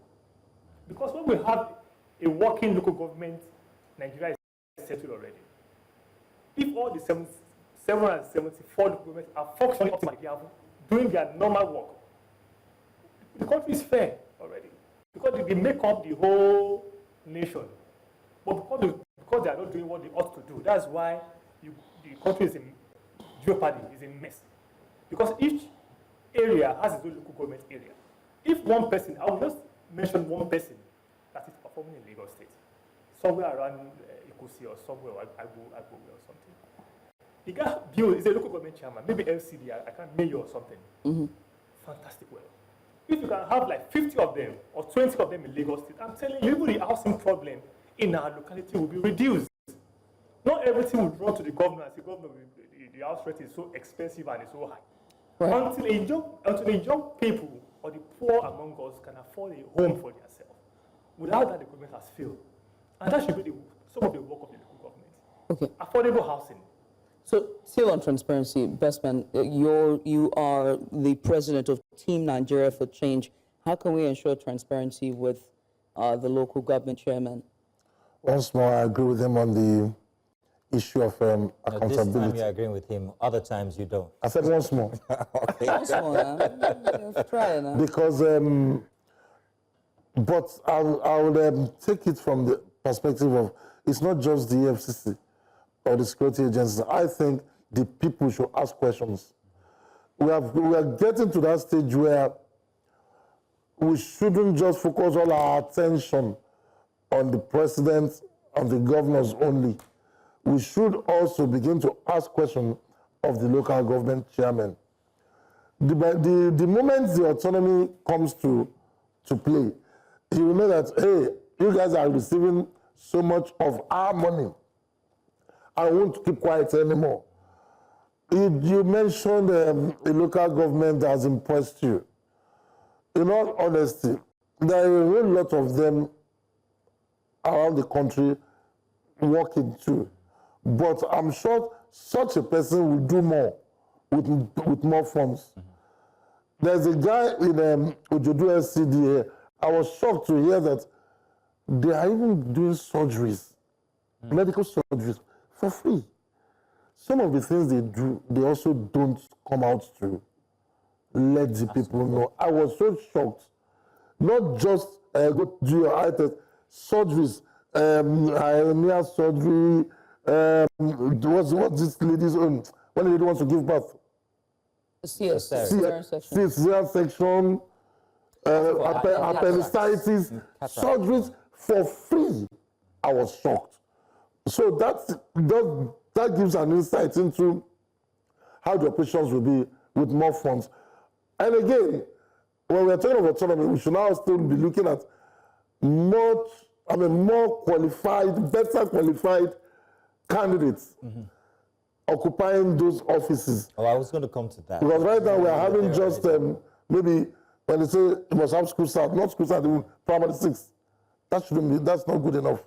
Mr. Bestman, let me jump in there. And before we go into that aspect about representation or who represents you, because we had that inside of our monologue, talking about comparison with what Trump thinks about African leaders from his gesture here with Liberian President Boakai. But when it comes to the local levels here in Nigeria, this apathy that we get from voters and the thought that you need an agency like Mr. Tejumola has just said, that would spearhead the monitoring of these local governments when they're given these autonomy. That's pretty much what you said. But then again, you also noted that people need to be responsible as well. But the apathy, the despondency that people have when it comes to the local government level authorities is like, it didn't just start here, like in local parlance. It's from years back. How do you get back that trust? What bodies, what authorities, what agencies are responsible to get the people's trust back so that they can begin to hold their local government chairman, vice chairman, and the entire apparatus accountable? How are we going to get there? I know. Okay. You can only be accountable to the man that you believe puts you there. That is where electoral reforms will also come to play. When we know that when those chairmen, when the governors, when the chairman and the governor know that the people put me there, then we are getting somewhere. No, it's best man. The people at this point are despondent. They are not even. They're not coming out. They are despondent because some of them also feel we didn't put him there. We can't ask him questions. But they've tried in the past to actually make these people accountable. They've brought to them their sufferings, what they need, how they need help, and then nothing has been done. Very many examples across Lagos, people crying about bad roads, no water, health care, primary schools. Nothing has been done. Yet you see people come out in 4 years and say they want to go back and compete for local government chairmanship. So these people are like, you know what, I tried the last time. Nothing's going to happen now again.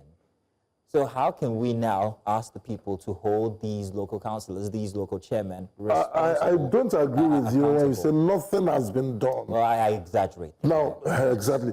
Because we also see those same people talk to them and say, Mr. Chairman, you didn't do anything. Go to that local government, see what they are doing. There are also those comparisons. But you see, the level of apathy that we have now has been systemic, built over the years, and it's not going to change in just one day. It's not going to change with one election. And that is what we're beginning to see now. And that's my question. You and I need to speak. You and I need to speak up. You and I need to be involved. We've left the space for too long for mediocres. You and I need to come in there. You and I need to encourage our people that things can change. We just can't give up. Okay. Thank you for using the word mediocre. Judith, may I go on and ask another question? I was gonna ask. I mean, to piggyback off what you said, Okay. I think the ADP is a political party, so I want to bring political parties into this, and also the local government areas. Now we know that the perception that we have gotten from local government areas, local government councils, and the people who run for the office is somewhat grassroots, and I use grassroots mildly and very, very cosmetic compared to what I would like to say. My local government areas, since the beginning of campaigning, there have been protests on the streets, there have been gunshots heard at night, brandishing of guns. It is not funny. So when I say grassroots, I want to leave it at that. How can the political parties start to steer away from the perception that the public have gotten from them? Because I feel like the lack of participation that we're seeing from the constituents in terms of the electorate is simply because of the way it is seen from the views of them. You know, the persons who go in already within the caucus, they are very much in the grassroots. They know the members of the party.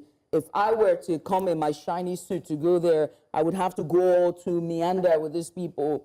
And I don't know, have to also, you know, for to happen until so how can the political parties also start to reform their grassroots politics so it can be more appealing for people to want to get into? Because I remember two years ago, 2 election cycles ago, during local government elections, they were littered of dead bodies in K2 Mushi. Even this Mushi that we were just talking about, there was some kid that died from political clash heading towards this election. Mr. Tojumola. Okay. Let me start with, there's a disconnect between the people at the grassroots and the local government chairman. They are the grassroots, but there's a huge disconnect between them. And why is that? Because they cannot feel them.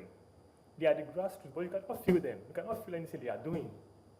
There's a huge disconnect. And let me tell you something. Our party have ward meetings. And what is the lowest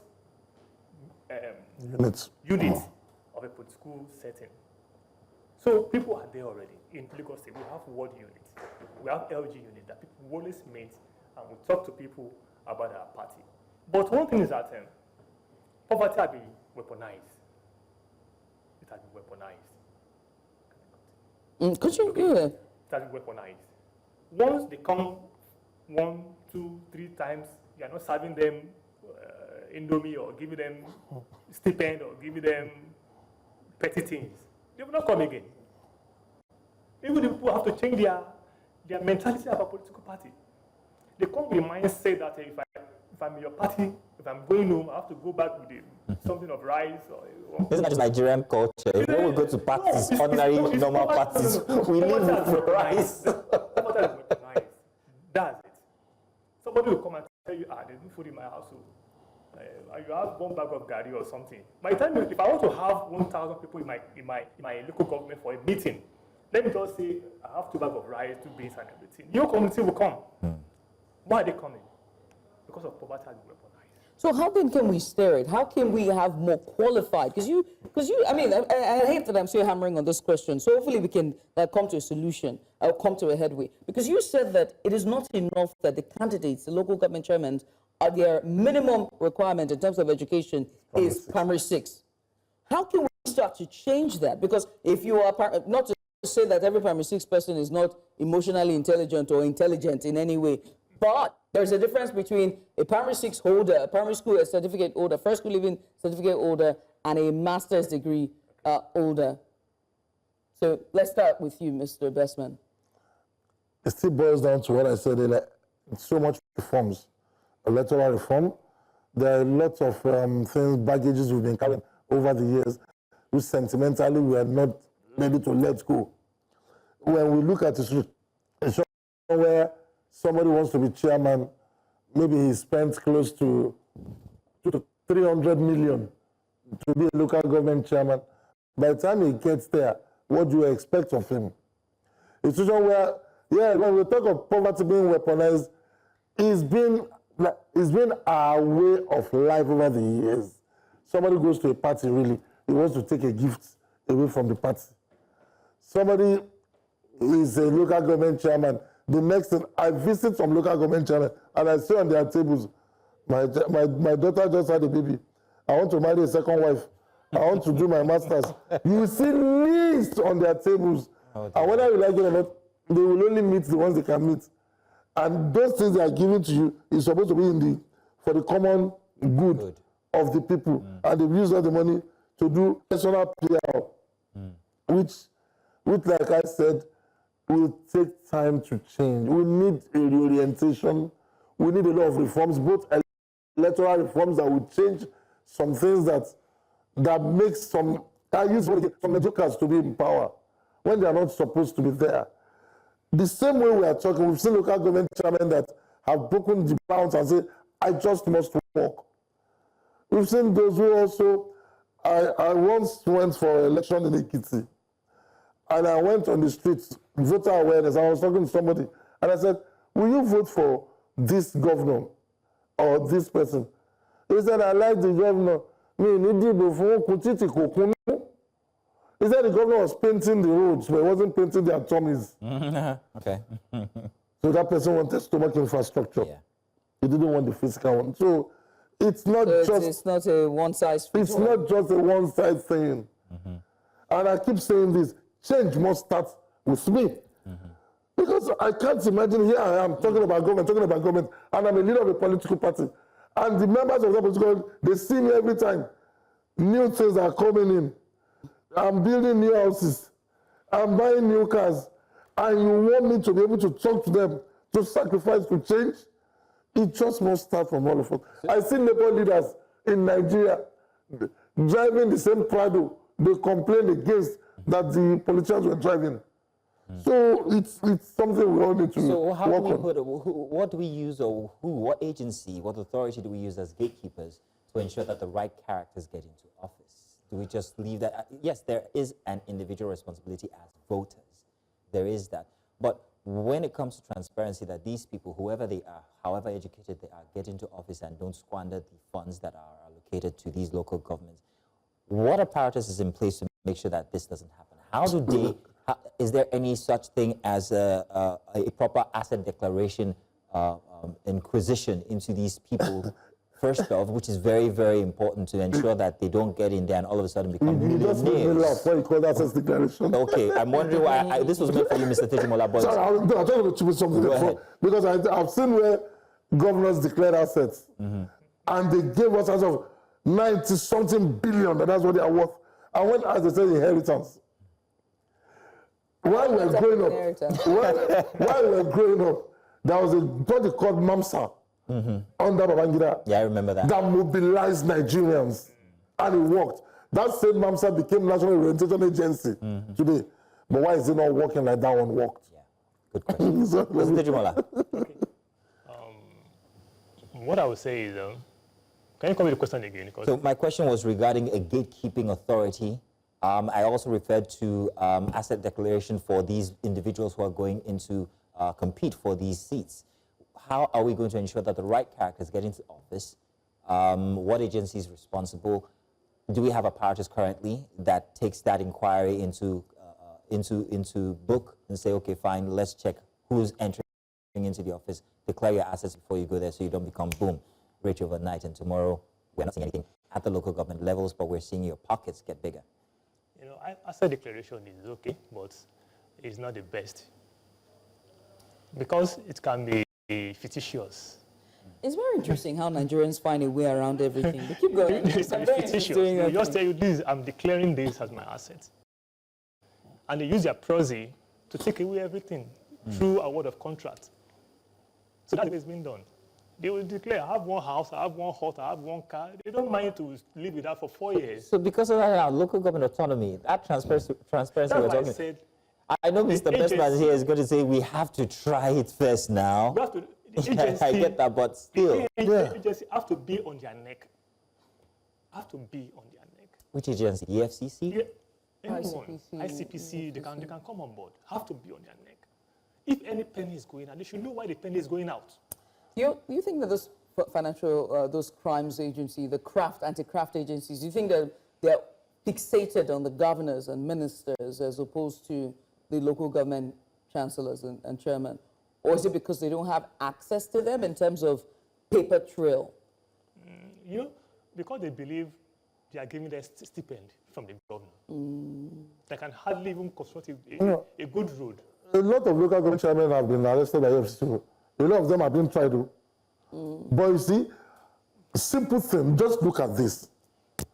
I'm sorry I have to mention him, that a Dino Melai flaunts cars and houses. And the tax agency cannot come say, match this with your tax returns. I mean, that is a simple thing I ask.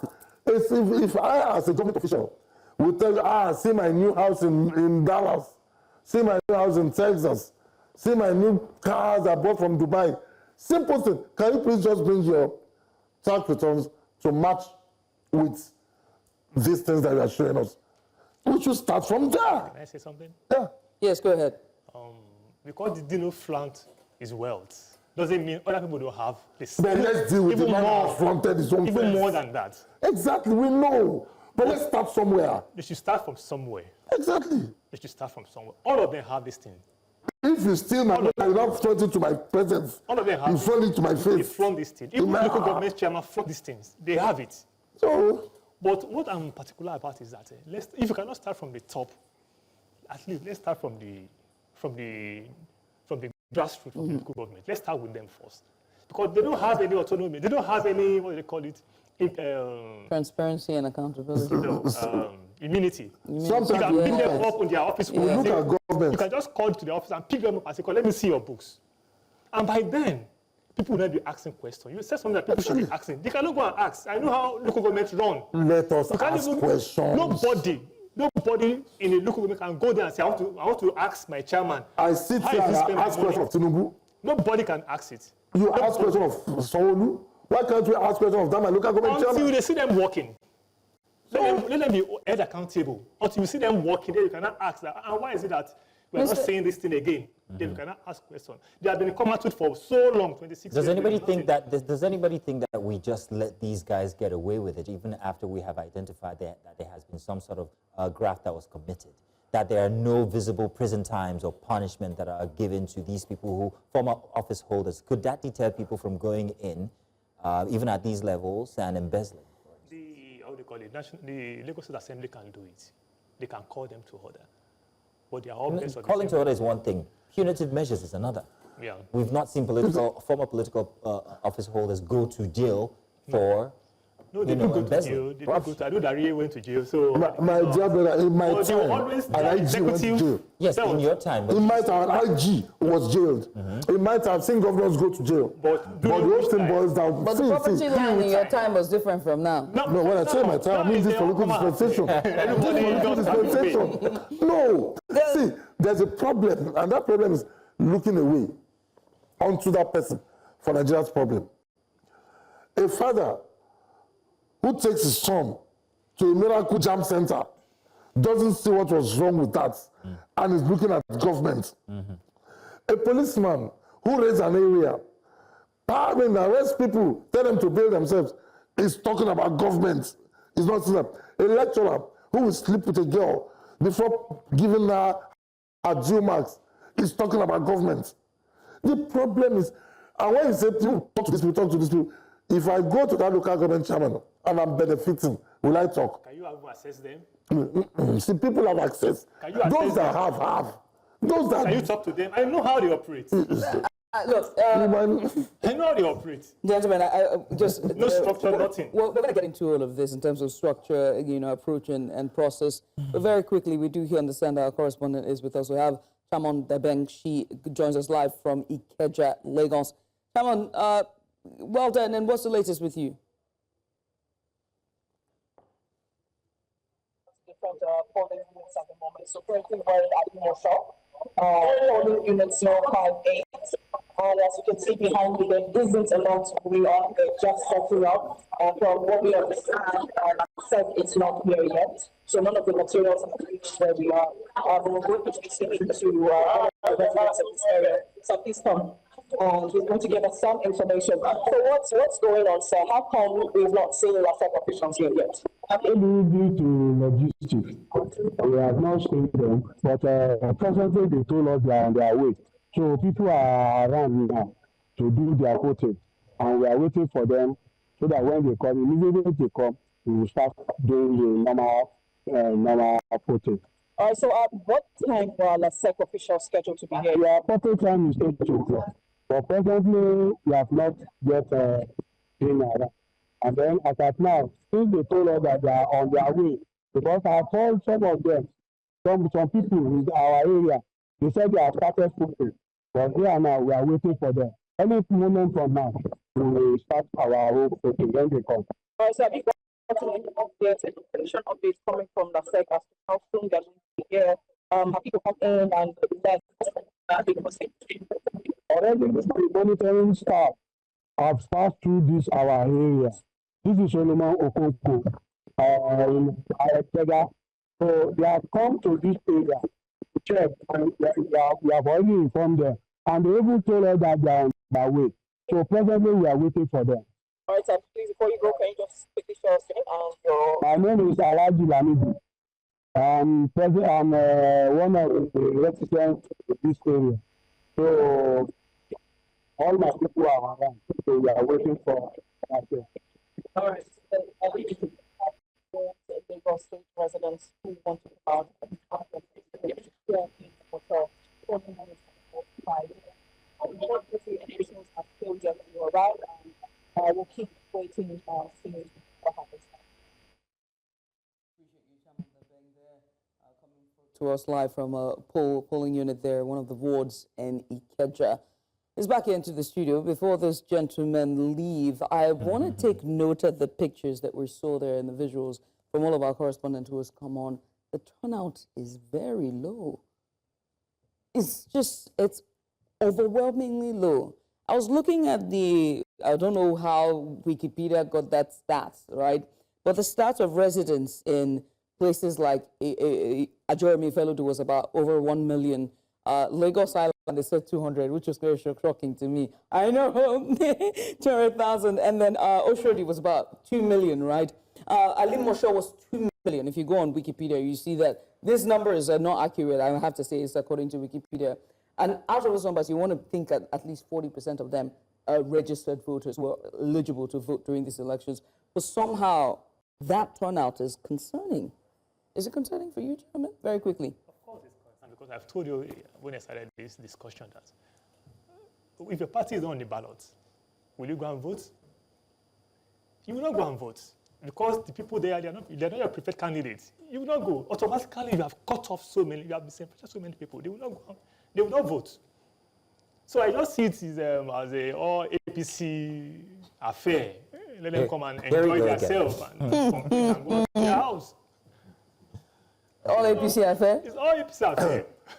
How many parties are on the ballot? If you're sure the ballot, let's see. But you are sure the AGP is on the ballot? In 2021, we have only 5 on the ballot. In my constituency. 5. APC, PDP, ADP, ABGA, and Youth Party. 5. Oh, ADP was there in 2021? 2021, yeah, we are there. Now they've done so badly, they've been removed. Labour Party is there now. Labour Party, which faction of Labour Party? Because they have 3 factions of Labour Party. There's one APC control. There's one APC control. Anyone I'm asking is APC, leave ADP. They say they cannot APC control. Like I said, there will definitely be better turnout than the last local government election. What do you say? Oh, no, definitely, because I'm also getting reports. We have my guys monitoring. Yeah. And if I leave here and I'm going on monitoring too, the report is already showing that does not mean it's good enough. Mark my words. We're saying that with the effort put into it this time, there will be better turnout compared to the last one. He says he didn't get what he said. One party, or 2 parties, or 3 parties. It's not about 3 parties. We will not go out because my party member will not go out. How many people are in your party, AGP? No, but even though we are one, my life today. Even though we are one, we have sympathizers, family, we have neighbors. No, because it's trying to let us know that even though we are one, no. Even though we are one, my party, my family, we are 7. I have friends, I have colleagues. They want to see my face on the ballot. And I'm not there. Where are they going to go and But do? we've seen elections in Nigeria where somebody is on the ballot and scored 0 votes. That's why that the wife went to the polling station with him. Then we should ask Are you ourselves, there? how does it happen? You see, what if How does it happen? No. Are you there? I mean, gentlemen, so what can we do then to increase the numbers that we're seeing? What can we do? We still this thing about awareness.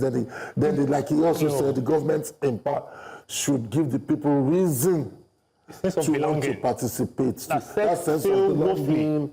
And I must say that. You keep going like so. No, because they are the empire. If they perform, fine. I will say it here. But I think we have to. But if they don't perform, I will say the same thing. Yes. Just imagine they had their this thing After the elections, on Monday. they have their what they call it peace accord or something. How many people are there? Mr. Tejumola, I was going to say that we should wait till the end of the year at least before we start waiting. Exactly. However, for the political parties that whether they're on the ballot, not on the ballot, one should also agree that they do owe the voters the responsibility of being visible themselves. And if Mr. Bestman here has not seen an ADB member in his life. You have seen one. Yeah, today is the first time. Africa have seen us over time. I believe that you're not doing your homework. I believe that is a sample of what needs to be done by the parties that are, well, that people claim are not visible. I think it's a take-home instance for your party, for you yourself. And Mr. Bestman, thank you very much. And maybe you should also be more wide-eyed and more vigilant. Vigilant for all the parties on the ballot. You can get our information. You can call us. Yes. We'll come. I'll take your details so that... Not only my details. No, your details. Party details. Okay. As Team Nigeria for Change. For change. You invite us, we'll come. As a group. We need to do more interaction. You are the president now. Gentlemen, tell me what we're going to do now to wrap this up with these guests here in the studio. I want to say thank you very much, Mr. Tejumola. Thank you very much, Mr. Nze Jumbo, for joining us on this segment here, discussing the Lagos State local government elections that are going on currently. We have our correspondents across Lagos and have been bringing us details. We're also getting reports from across Lagos. We're going to try to verify these details before bringing it to you and giving you accurate information on how things are happening across Lagos. Do stay tuned. There's still plenty coming your way from across Lagos through us here on Breakfast Extra as we look at the Lagos local government elections today.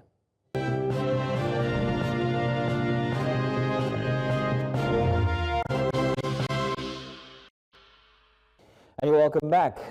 Apologies there for that little snafu we had. We had our lines crossed, but we seem to have taken care of that technical difficulty. So very soon we will be crossing over to our correspondent, Victor Mbadike, who is somewhere in Lagos and will be giving us update on exactly where he is and the situation as regards the local government elections happening today in Lagos State. But before that, we've had guests in here as we've discussed local government autonomy, transparency, character of individuals who are candidates for this process, and how that is also somehow the social responsibility of every Lagosian out there. And we're hoping that today most of us, at least, will have that responsibility in mind as we go out to vote.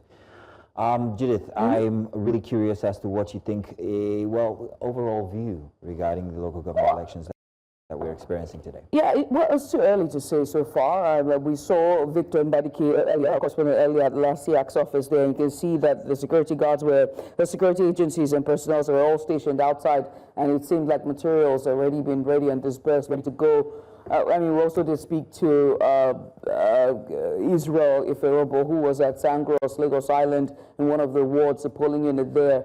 And it seemed to be going smoothly. Same for Chamon Dabeng, who was in Ikeja as well. But too early to say for now, but it's still clear that the turnout is low from the visuals we've seen across from our correspondents. We do hope that the turnout will increase. But again, it's just about, 10:37 a.m.? It's a bit of time. Quite early. So we are getting reports from across the state of different events that are happening. Some of them good, some of them not so bad. But we will try to confirm or at least verify these informations that are coming in. Currently, we have a guest on our Zoom, and that is Olushola Olusegun. He is the Lagos State Secretary of Social Democratic Party. Mr. Olushola, you're welcome. Thank you very much for joining us. I'm hoping that we have him on our connection right now. Olushola, are you there? Mr. Olushola? Yes, I am. Thank you for having me. I'm grateful. Now, Mr. Olushola, we're getting reports that are coming in from your vicinity, your area, and that is Ifelodun, the Ajeromi Ifelodun local government area. What are these concerns? If you do us a favor and sit back so we can see a full visual view, So if you can push back away from your camera for starters, and then tell us the details that you are experiencing. Now, these are unconfirmed. These are just from you to us. So let's hear what it might be, what you're experiencing at the Jeremy Ifelodun local government area in Lagos. Okay, thank you so much, Ma. I'm really grateful. It's a pleasure to be part of your program today. So what we're experiencing right now, we are experiencing a catastrophe. What we're experiencing now, we're experiencing a total barbaric character from the LASEC.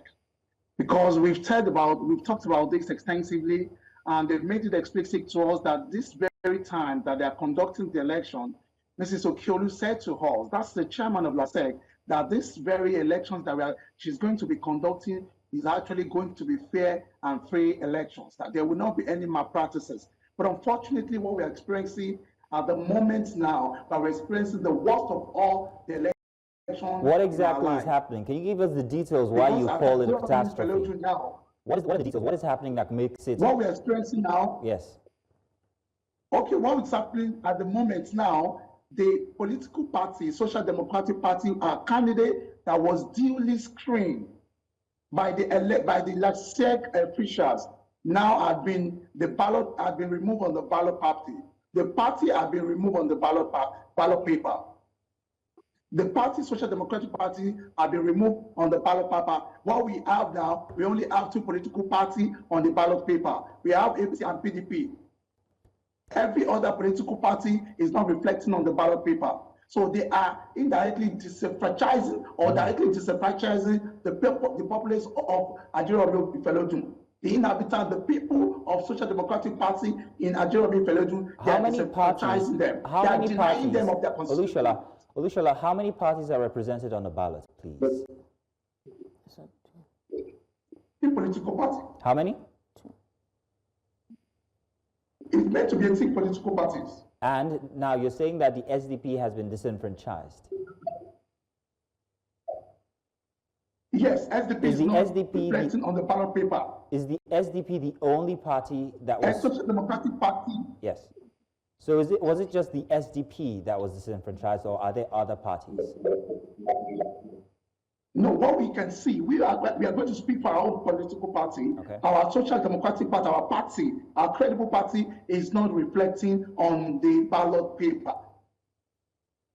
So what they have done is to successfully deny the right of our candidates and deny the right of the electorate that is meant to vote for their candidates. Now, we're going to come to you, but let's very quickly take our correspondent. We have Victor Mbadike, who joins us live now somewhere in Lagos. Victor, earlier we couldn't hear your audio, but can you hear us now? Earlier we said that we've been to most polling units in the Yaba area down to Shobali. And something uniform about them. It's either the polling unit, the officials, the electoral officials didn't get to that unit on time, and even those who got there on time, had to continually wait for voters to come cast their votes. Sadly, we do not have many of them coming. If you look very closely behind me at those ballot boxes, you realize that even the ballot themselves, you could easily count them to tell you that none of them are really coming out to vote. Right in front of me, similar situation, almost empty. The party agents are just hanging around, and the officials are waiting for people to vote. Now, across the other side, it's an example of what you clearly see in most streets in Yaba. The youths are just interested in playing football, and they just don't want to go to vote. I had to speak to a couple of them and ask them why they're not voting, and they said, well, they're not interested right now. They just want to play football, and even if they will vote, it may be probably not now, maybe in the afternoon. So what we have clearly is they don't see to know the importance of coming out to vote at this level, because we've seen over time when just complain of bad governance, complain of this and that, but now they have an opportunity to choose their leaders, but they're not coming out do that. The few ones who came out to vote, I don't know if we can see, okay, none of them at the moment, but before now we've seen the older ones, and the people in their 70s, people in their 80s coming out to vote, in total contrast of who you expect to see at this level of voting, and that's a very embarrassing situation, Judy. I really don't know what exactly is going on, but it's an indication of voter party, indication of what the youth think about elections in Nigeria, elections in Lagos over time. And we've, had so many conversations on how to, change this narrative going forward. But that doesn't seem to be working as we speak. And this is showing as we speak. And the 2 polling units just around me are practically on holidays. Victor, many thanks. We appreciate you. We will definitely come back to you for more updates. Hopefully the turnout will increase. We'll come back in the afternoon to see whether the youth that are playing football will come out to exercise their civic duty. Once again, thank you, Victor Mbadike. They're live from Yaba, one of the polling units in Shomolu, Yaba. We'll switch gears now as we have one of the member of the SDP for the Ajoromi Felodu who is with us. As we're talking about voter apathy, we're also talking party apathy, as he claims that on the ballot paper, the SDP is absent and only several parties are on there. And to quote him, he said 2 parties, and that is the APC and the PDP on that ballot paper. Now, I do have to ask, was there confirmation from last year that SDP was going to be on the paper? Did you meet all of the requirements to be listed to be on the ballot paper regarding your local government chairman and the deputy, as well as ward councillors? There was no confirmation because from the SEC that the SDP was going to be removed, because we asked them and they said, of course, even they, LASEC, do not have the constitutional right to disqualify anybody. That what they would do is just only to screen them. And when they screen them, so whoever has the constitutional right, which is the court of the law, to disqualify anybody, not even LASEC, has the constitutional right to be able to remove anybody on the ballot paper. So what they have done is actually, it's a manipulative tactics that they've applied, and they have succeeded by disenfranchising the people of Social Democratic Party in Nigeria, Felodu.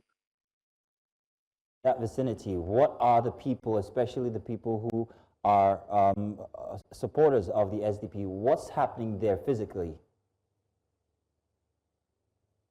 What is happening at the moment, what is happening physically, because everybody is very upset, because they have a credible candidate that they are already, that is gaining momentum, that is visible to the blind and audible to the deaf, that the candidate is definitely going to surpass expectation, that definitely the candidate is going to win. The candidate of Social Democratic Party, because everybody believes that he is the only credible person that they can actually vote for. So APC and the likes of, I don't know the last say. What exactly is the state of things? What is the state of things? Olushala, I'm sorry, but the question was regarding the state of things physically in that vicinity. Ajoromi Felodu, what is happening now? Are there cases of people, disgruntled people, perhaps maybe, what's the conversation like? What are they doing? Are they going back to their houses, or are they sticking around to see if things will change? People are devastated. People are highly disappointed in LASEC. People are not happy because the people who naturally wants to vote for SDP are being disenfranchised. Everybody's upset. Everybody's asking questions. What is the meaning of this? What is happening? Social Democratic tell us. We cannot tell anybody anything. We are only just saying that LASEC has started again. Everybody's just looking. They don't know what exactly to do. People are devastated. People are disappointed. Highly disappointed in LASEC. When you say... Even the candidate is highly disappointed. The supporters of the candidate are highly disappointed. The party's officials are highly disappointed. All the electorate are highly disappointed. You said that's what is happening physically in Nigeria. People are not happy. People are upset. But we're trying to calm down in order to resort to chaos. Olushala, you said that that LASEC is doing it again. I'm very curious as to what again means. And then earlier you said that there was no confirmation for LASEC regarding the SDP candidates being listed on the ballot paper. Now, earlier when we had a guest from the ADP, one of the parties that should be contesting this election, they said that they were not listed on the ballot as well, and that they had known ahead of time regarding heading to the election. And they said that the LASEC asked them, the party, to pay 100,000 for the chairman candidates, and then I think 70,000 naira for the deputy chairman, and I think about the same amount for the ward councillors. Now, don't quote me on these figures, but was this asked? Was this requirement asked from the SDP? Was any requirement to be listed on the ballot? It's the requirement by all political parties, by all everywhere, whoever happens to be the contestant was actually met. what was requested, the amount, the documentation, the requirement, the credentials was duly submitted. Otherwise, SDP wouldn't have been in the system of LASEC. Before, if you met all the requirements, that is where they are going to profile you, put you inside the system. So SDP was actually put inside the system, was profiled. But unfortunately, we cannot find ourselves on the ballot paper. We were pasted at the gate of LASEC. They pasted it on the board of LASEC outside. So definitely that signifies that SDP candidates have been verified. And they do not have the constitutional right to remove anybody on the ballot paper. We want to say thank you for taking out the time to Olushola there. He was one of the party members for the SDP. Okay, just a second. We'll keep you on standby as we switch gears now to Jeremy Ifelo, to the topic of conversation where we have Israel Eferobo, our correspondent, on standby. Israel. Well, Judith, indeed, so much happening here. We are still in Lagos Island. This time around, we are in Lagos Island East LCDA. This is Ward E3.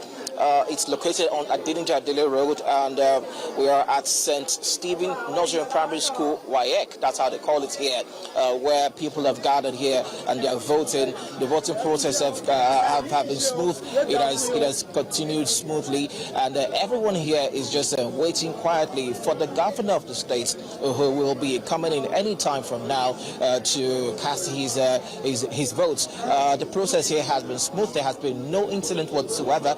The verification process went on smoothly. The materials arrived on time. And just on Thursday, when I was at the LASEC office for a press briefing, we were told that security will be tight, will be beefed up, and that is what I have witnessed so far in all the polling units that I have visited today here on Lagos Island. I have seen not less than 2 police officers on ground, and every single thing that needed to be done has gone on smoothly. I haven't heard any complaint whatsoever from the party agents or voters as well. For the voters that I have spoken to here today, they have been satisfied with the process, and I'm still waiting to see if there will be any glitch or any flaws here and there, some complaint whatsoever. That is yet to be seen. But what we do know right now is that the governor of the state will be coming in any time from now to cast his ballots, and if we can just walk with me, let's just see just how the environment looks like. Just walk with me now and see what the process, what this is all about. There's so many people here, and they're just seated patiently waiting. You know, they have journalists, party agents, indeed civil society organizations as well.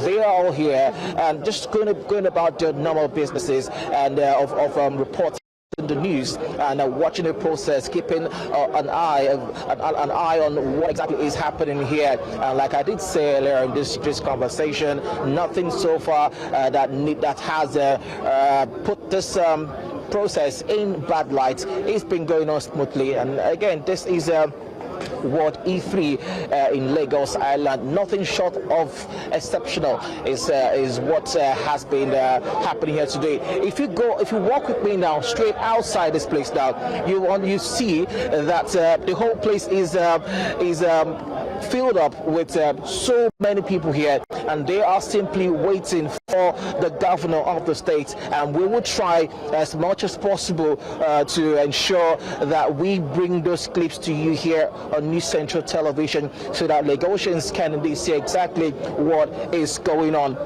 Indeed, the governor coming here today has also brought so many voters, to troop out, to see the governor of the state cast his ballot. Something of some sort of a morale booster for his party, or maybe for the residents, to ensure that there's nothing like voter apathy in this area. Yes, exactly. This is the outside. This is the environment of where the governor will be voting in just a moment. We are waiting waiting for his arrival, and that's why you've seen so many people here gathered, to observe this process. So, Judith, if you have any more questions, and I'll be glad to oblige you and tell you what you need to know. This is what E3 and polling units 007 and 003 as well, where everything has been nothing short but beautiful. No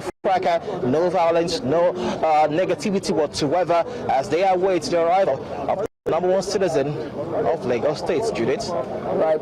Well, I must say thank you so much. We will just wait until the number one citizen of Lagos comes to cast his vote so far. But is there a chance you can speak to any of the voters, anyone who's either is waiting to cast their vote or have casted their vote already? If you can talk to anyone, we would appreciate that.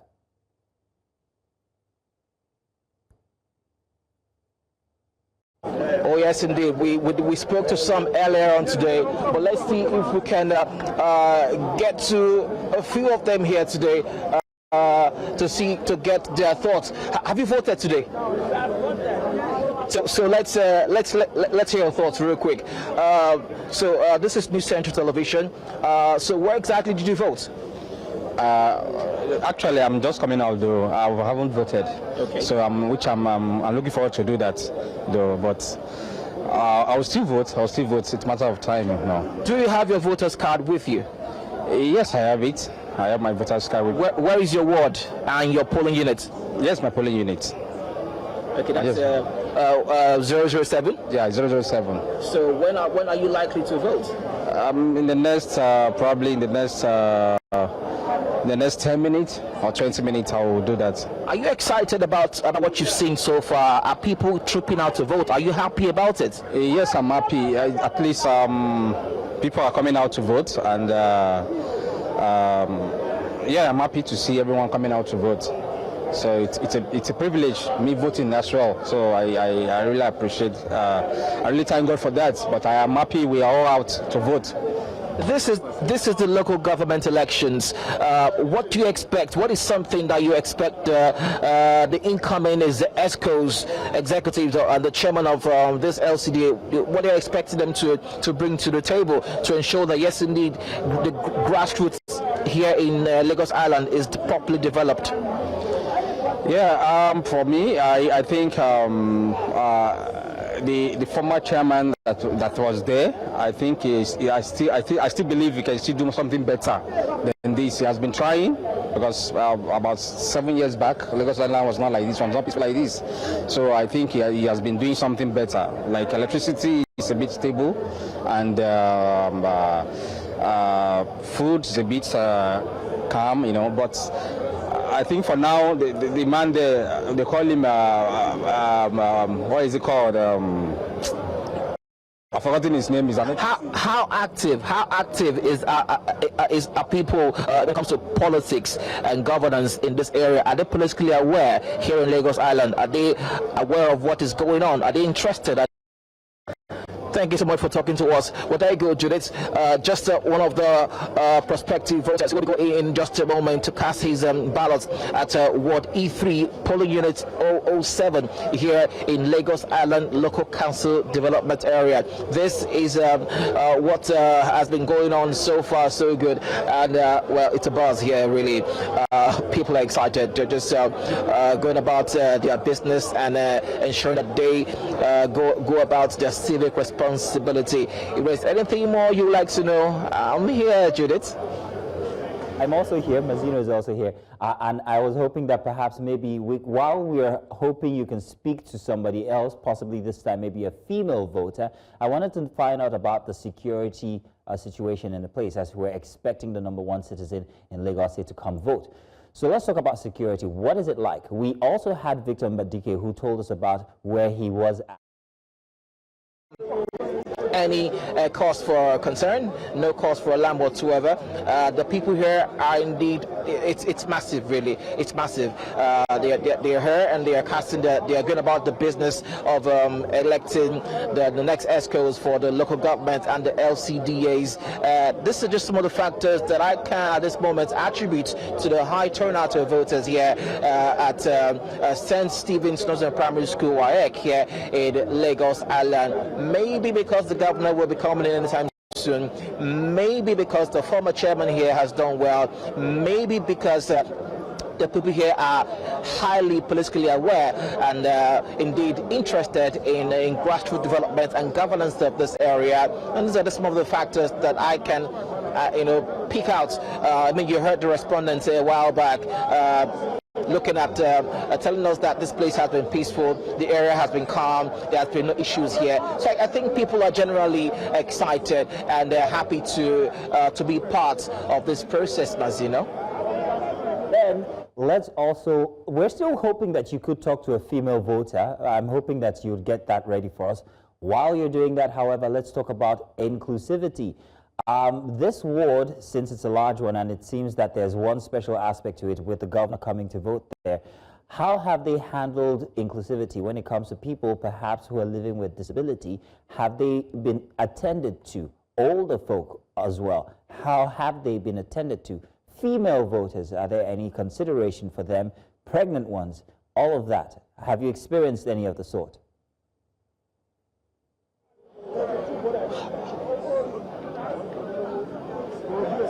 Well, Mazino, you may have to come back with that question. I didn't quite get your question, but I heard you when you said that you would like to get a prospective female voter. We'll try to get a hold of a female voter. But if you come back again with your last question, Mazino. Last question, and I'll keep it short this time, regarding inclusivity. How are they dealing with people living with disabilities at this ward where you are at, and also the older folk?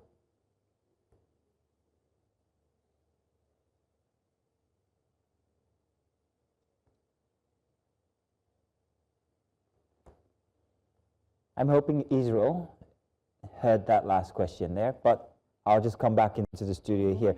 It's always been a thing of concern when it comes to local government. In fact, all elections here in Nigeria, that there hasn't been much attention given to people who, find it difficult to leave their homes and go to these places to vote. But they are a big portion of the citizenry. Right. So the question is whether there's anything different that would be done for these local government elections here in Lagos State. Right. I do remember one of the reports, I can't remember who it was by, I think it was Victor from earlier. We did see someone in a wheelchair, and I'm wondering whether that took special effort as well, whether it was the parties that was put in place or perhaps maybe it was a person's own effort. So that's something that should be noted when it comes to these elections, especially here today in Lagos. We're hoping that we can get a favorable back so he could give us some information regarding that. But if not, well, I guess we'll continue on. We still have Mr. Olushola with us. Mr. Olushola, welcome back. Olusegun of the SDP. We earlier reported or took your concerns regarding the disenfranchisement of your party candidate from the ballot, saying that he is not represented, and this is causing quite a stir with party supporters. I'm wondering if there's an update to the situation now, Olushola.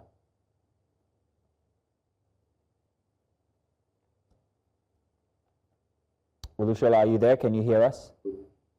Yes, I can hear you. I'm here. Yes. So we're wondering if there's any updates so far since from Jeremy Felodun regarding the absence of your candidate on the ballot paper. Yeah, now. Can you hear me, sir? Loud and clear. We can.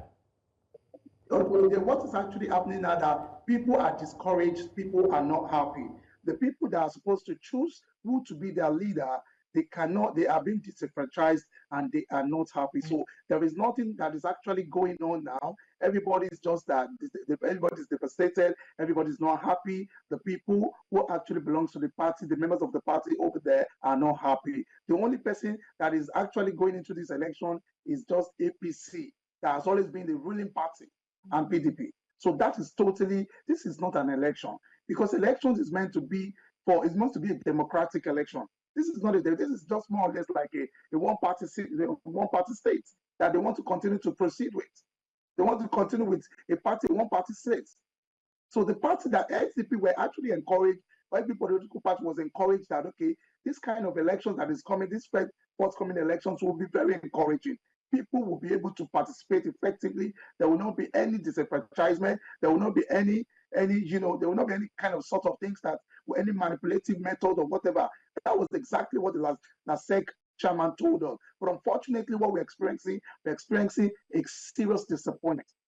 Because the people who are the members of the party of the Social Democratic Party are not really happy, and they cannot take a decision to vote for APC because they don't really want to have anything to do with APC now. Who they're actually connecting with is the Social Democratic Party, because that's the only person they believe that can actually lead them appropriately. So it is quite unfortunate that all this is happening, and we are not happy. Our party officials are not happy. Our members are not happy. Eti-Osa Felodun, they are not happy.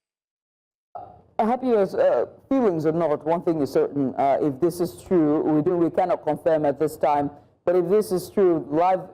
In the meantime, there's a live visual script just coming on there as the #1 citizen of the state, and that is the Governor, His Excellency Babajide Sanwo-Olu, pulling up to his polling center in Lagos Island to cast his vote for the ongoing local government elections. As he steps out from the vehicle there to cast his vote, pressmen all scattered around him there just to, as he conducts his civic responsibility, sort of setting an example for residents and also Lagos residents as well, members of the states as well, to go out and cast their vote. Pressmen also surrounding him there as he walks up to the polling unit here on Lagos Island. We do have our correspondent, Efe-Robo, that's Israel Efe-Robo, who has been just following the story close by as we've been waiting for the arrival of the governor. In the meantime, as we still bring you live visuals, I was talking to Olushola, who is a member of the SDP. Olushola, you said that your party had met all the criteria to be listed on the ballot for LASIAC, all the criteria that LASIAC asked for to be listed on the ballot, but unfortunately on election day, your party is not listed on there. What would be the redress for you? How would you seek redress for the party? What's the party doing now to re-strategize and demand justice or accountability for erasure of the party on the ballot? Is intending to do now is to follow the due process, which is to charge them to the court of law, because our candidate was duly screened by LASIAC, and amazingly, they also gave our political party an agent tag. We were there last night. We collected agent tag. Of course, if our party was not duly, screened or not approved to be part of the party that's meant to go into the election, we shouldn't have been given that. But unfortunately, even though that you gave us that, unfortunately, you still take a decision. I mean, you cannot say it was an omission. You cannot say it was an error, because this error is not an error you can justify in the court of law. You can't tell me that you're not in the pictures of that. Okay, in the first, why did you give a political party that that they are not going to be on the ballot paper, why did you give them a party agent card? You call them to come for their party agent card, knowing fully well that they are part of the party that you screen. But unfortunately, what we are experiencing now, we are experiencing a manipulation. When you screen us, a duly screened process was conducted for our candidates representing our political party at Eti-Osa Felodun. But unfortunately, you have just done another thing to disenfranchise them. Was those things done, in order for you to prepare righteousness, or you just felt that okay, let's try to manipulate this system by giving them what is expected of them, and on the election day we remove them on the ballot paper? We seems don't understand exactly what is happening, because you gave them an agent card last night that goes into this election, because you have been verified and you have been confirmed that you are legitimate, you have the legitimate right to be able to go into this election. You gave a candidate that card, a candidate collected the card, they took it to the election time, and unfortunately when they get to they realize that the ballot paper, the names of the SDP Social Democratic have been removed from there. It's not reflecting on the ballot paper. Olusegun, I want to say thank you very much. We'll continue to follow the development there, and of course maybe even come back to you for more detail regarding the situation at the Jeremy Felodun area and that ward, or those wards in that part of Lagos. Thank you very much, Olusegun. In the meantime, more visuals coming on for you there as the #1 citizen of Lagos states His Excellency Babajide Sanwo-Olu, the governor of Lagos, is about to cast his vote at his polling unit located in Lagos Island. You see there he's being directed by the electoral officers, plus pressmen are scattered there just covering him as they see him cast his vote, exercising his civic responsibility. What party he might be casting for? I don't know, it's APC. I don't know. Okay, it's supposed to be secret. Yeah, exactly. Yeah. It's worth asking with the developments in Nigeria. Don't ask, please. I mean, we've seen people loyal to this party be very empathetic to a different party. So it might also be the same here. You never can tell. If you go by the words of the respondents who were saying that the chairman of that part of that, the local government chairman of that area has done significantly well, and he will be returning, and he hopes he returns back to the office.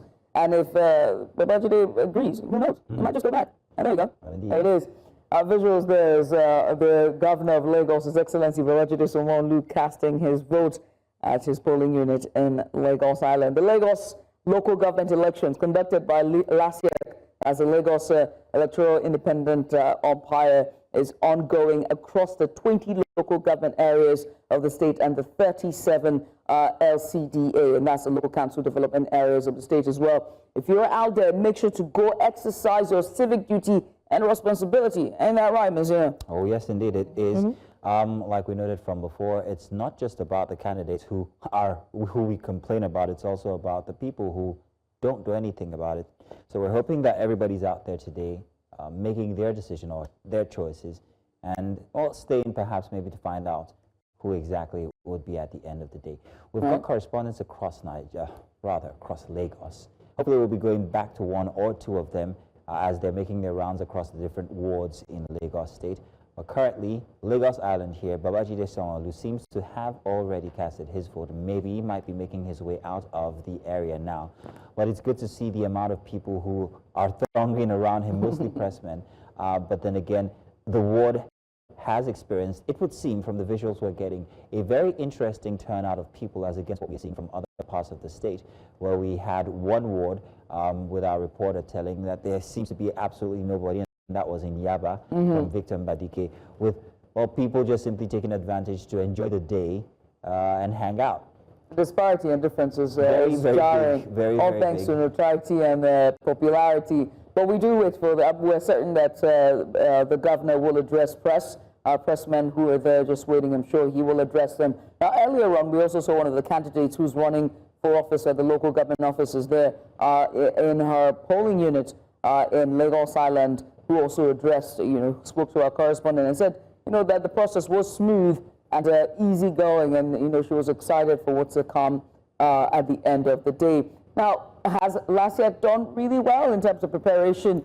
Only time will tell. As the votes continue, more parties will voice their grievances regarding the process, the preparation ahead of the elections, the election day as well, data collation, and of course, final announcement of results. We will wait to see what that would look like. Also, the voter turnout is too early to say, just about 13 minutes past 11 before 12 noon. We don't know what the turnout will look at the end of the day. Will it be significantly higher than the last election cycle or lower?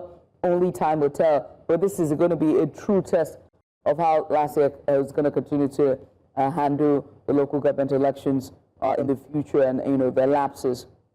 Because the allegations are wild. Just two persons on the ballot, two political parties on the ballot paper is apathy. Well, that's concerning reports that we got from Jeremy Felodun with the SDP supporter there, telling about the disenfranchisement that the party is facing in that ward. It's also very interesting because the police and security operatives from earlier on in the week put so much in place. We had the here for the Lagos Police Command here in the studio telling us about all the efforts that were put in place regarding the sister agencies that will be assisting. I haven't seen much of any security presence at most of the wards except the one in Lagos Island where we're expecting the governor and where we've seen the governor actually come to cast his votes.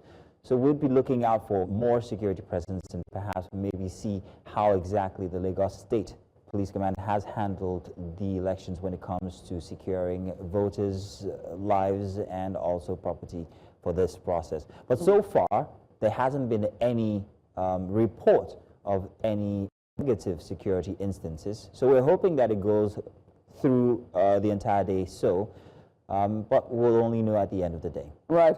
And also cases of ballot snatching as well, plus political clashes. We've seen that before happen, reported, and even before leading up to elections, we saw an incident of that in Mushin.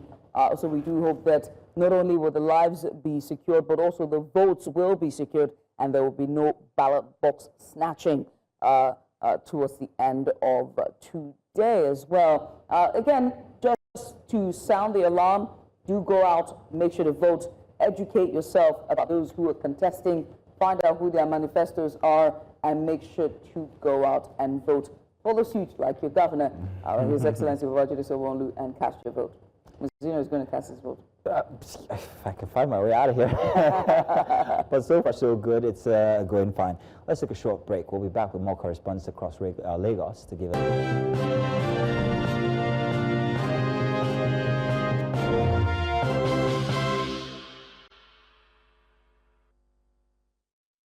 And this has been the live coverage for the Lagos local government elections. Right here, we've been on from 8 o'clock down to this very hour, giving you live updates with our correspondents scattered across the polling units in the 20 local government areas of Lagos State. The elections continues, but here's where we draw the curtains. We want to say thank you for tuning in and being with us all the way from 8 o'clock down to this very minute. Yes, indeed. Like she said, we will still be bringing you updates regarding the different wards spread across Lagos, as we have reporters that will be bringing that information in, and also maybe other concerns across the state as well. However, for this morning, that's it for us. We're not leaving you alone, because we're going to be transferring this now, the baton onto our sports crew, who will be bringing you in the game. And then, of course, at the top of the hour, some more news coming your way, so do stay tuned. My name is Mazino Appeal, and of course, I'm Judith at TV. See you tomorrow. See you tomorrow. It's going to be Breakfast Extra then. Bye-bye, everybody. Bye for now.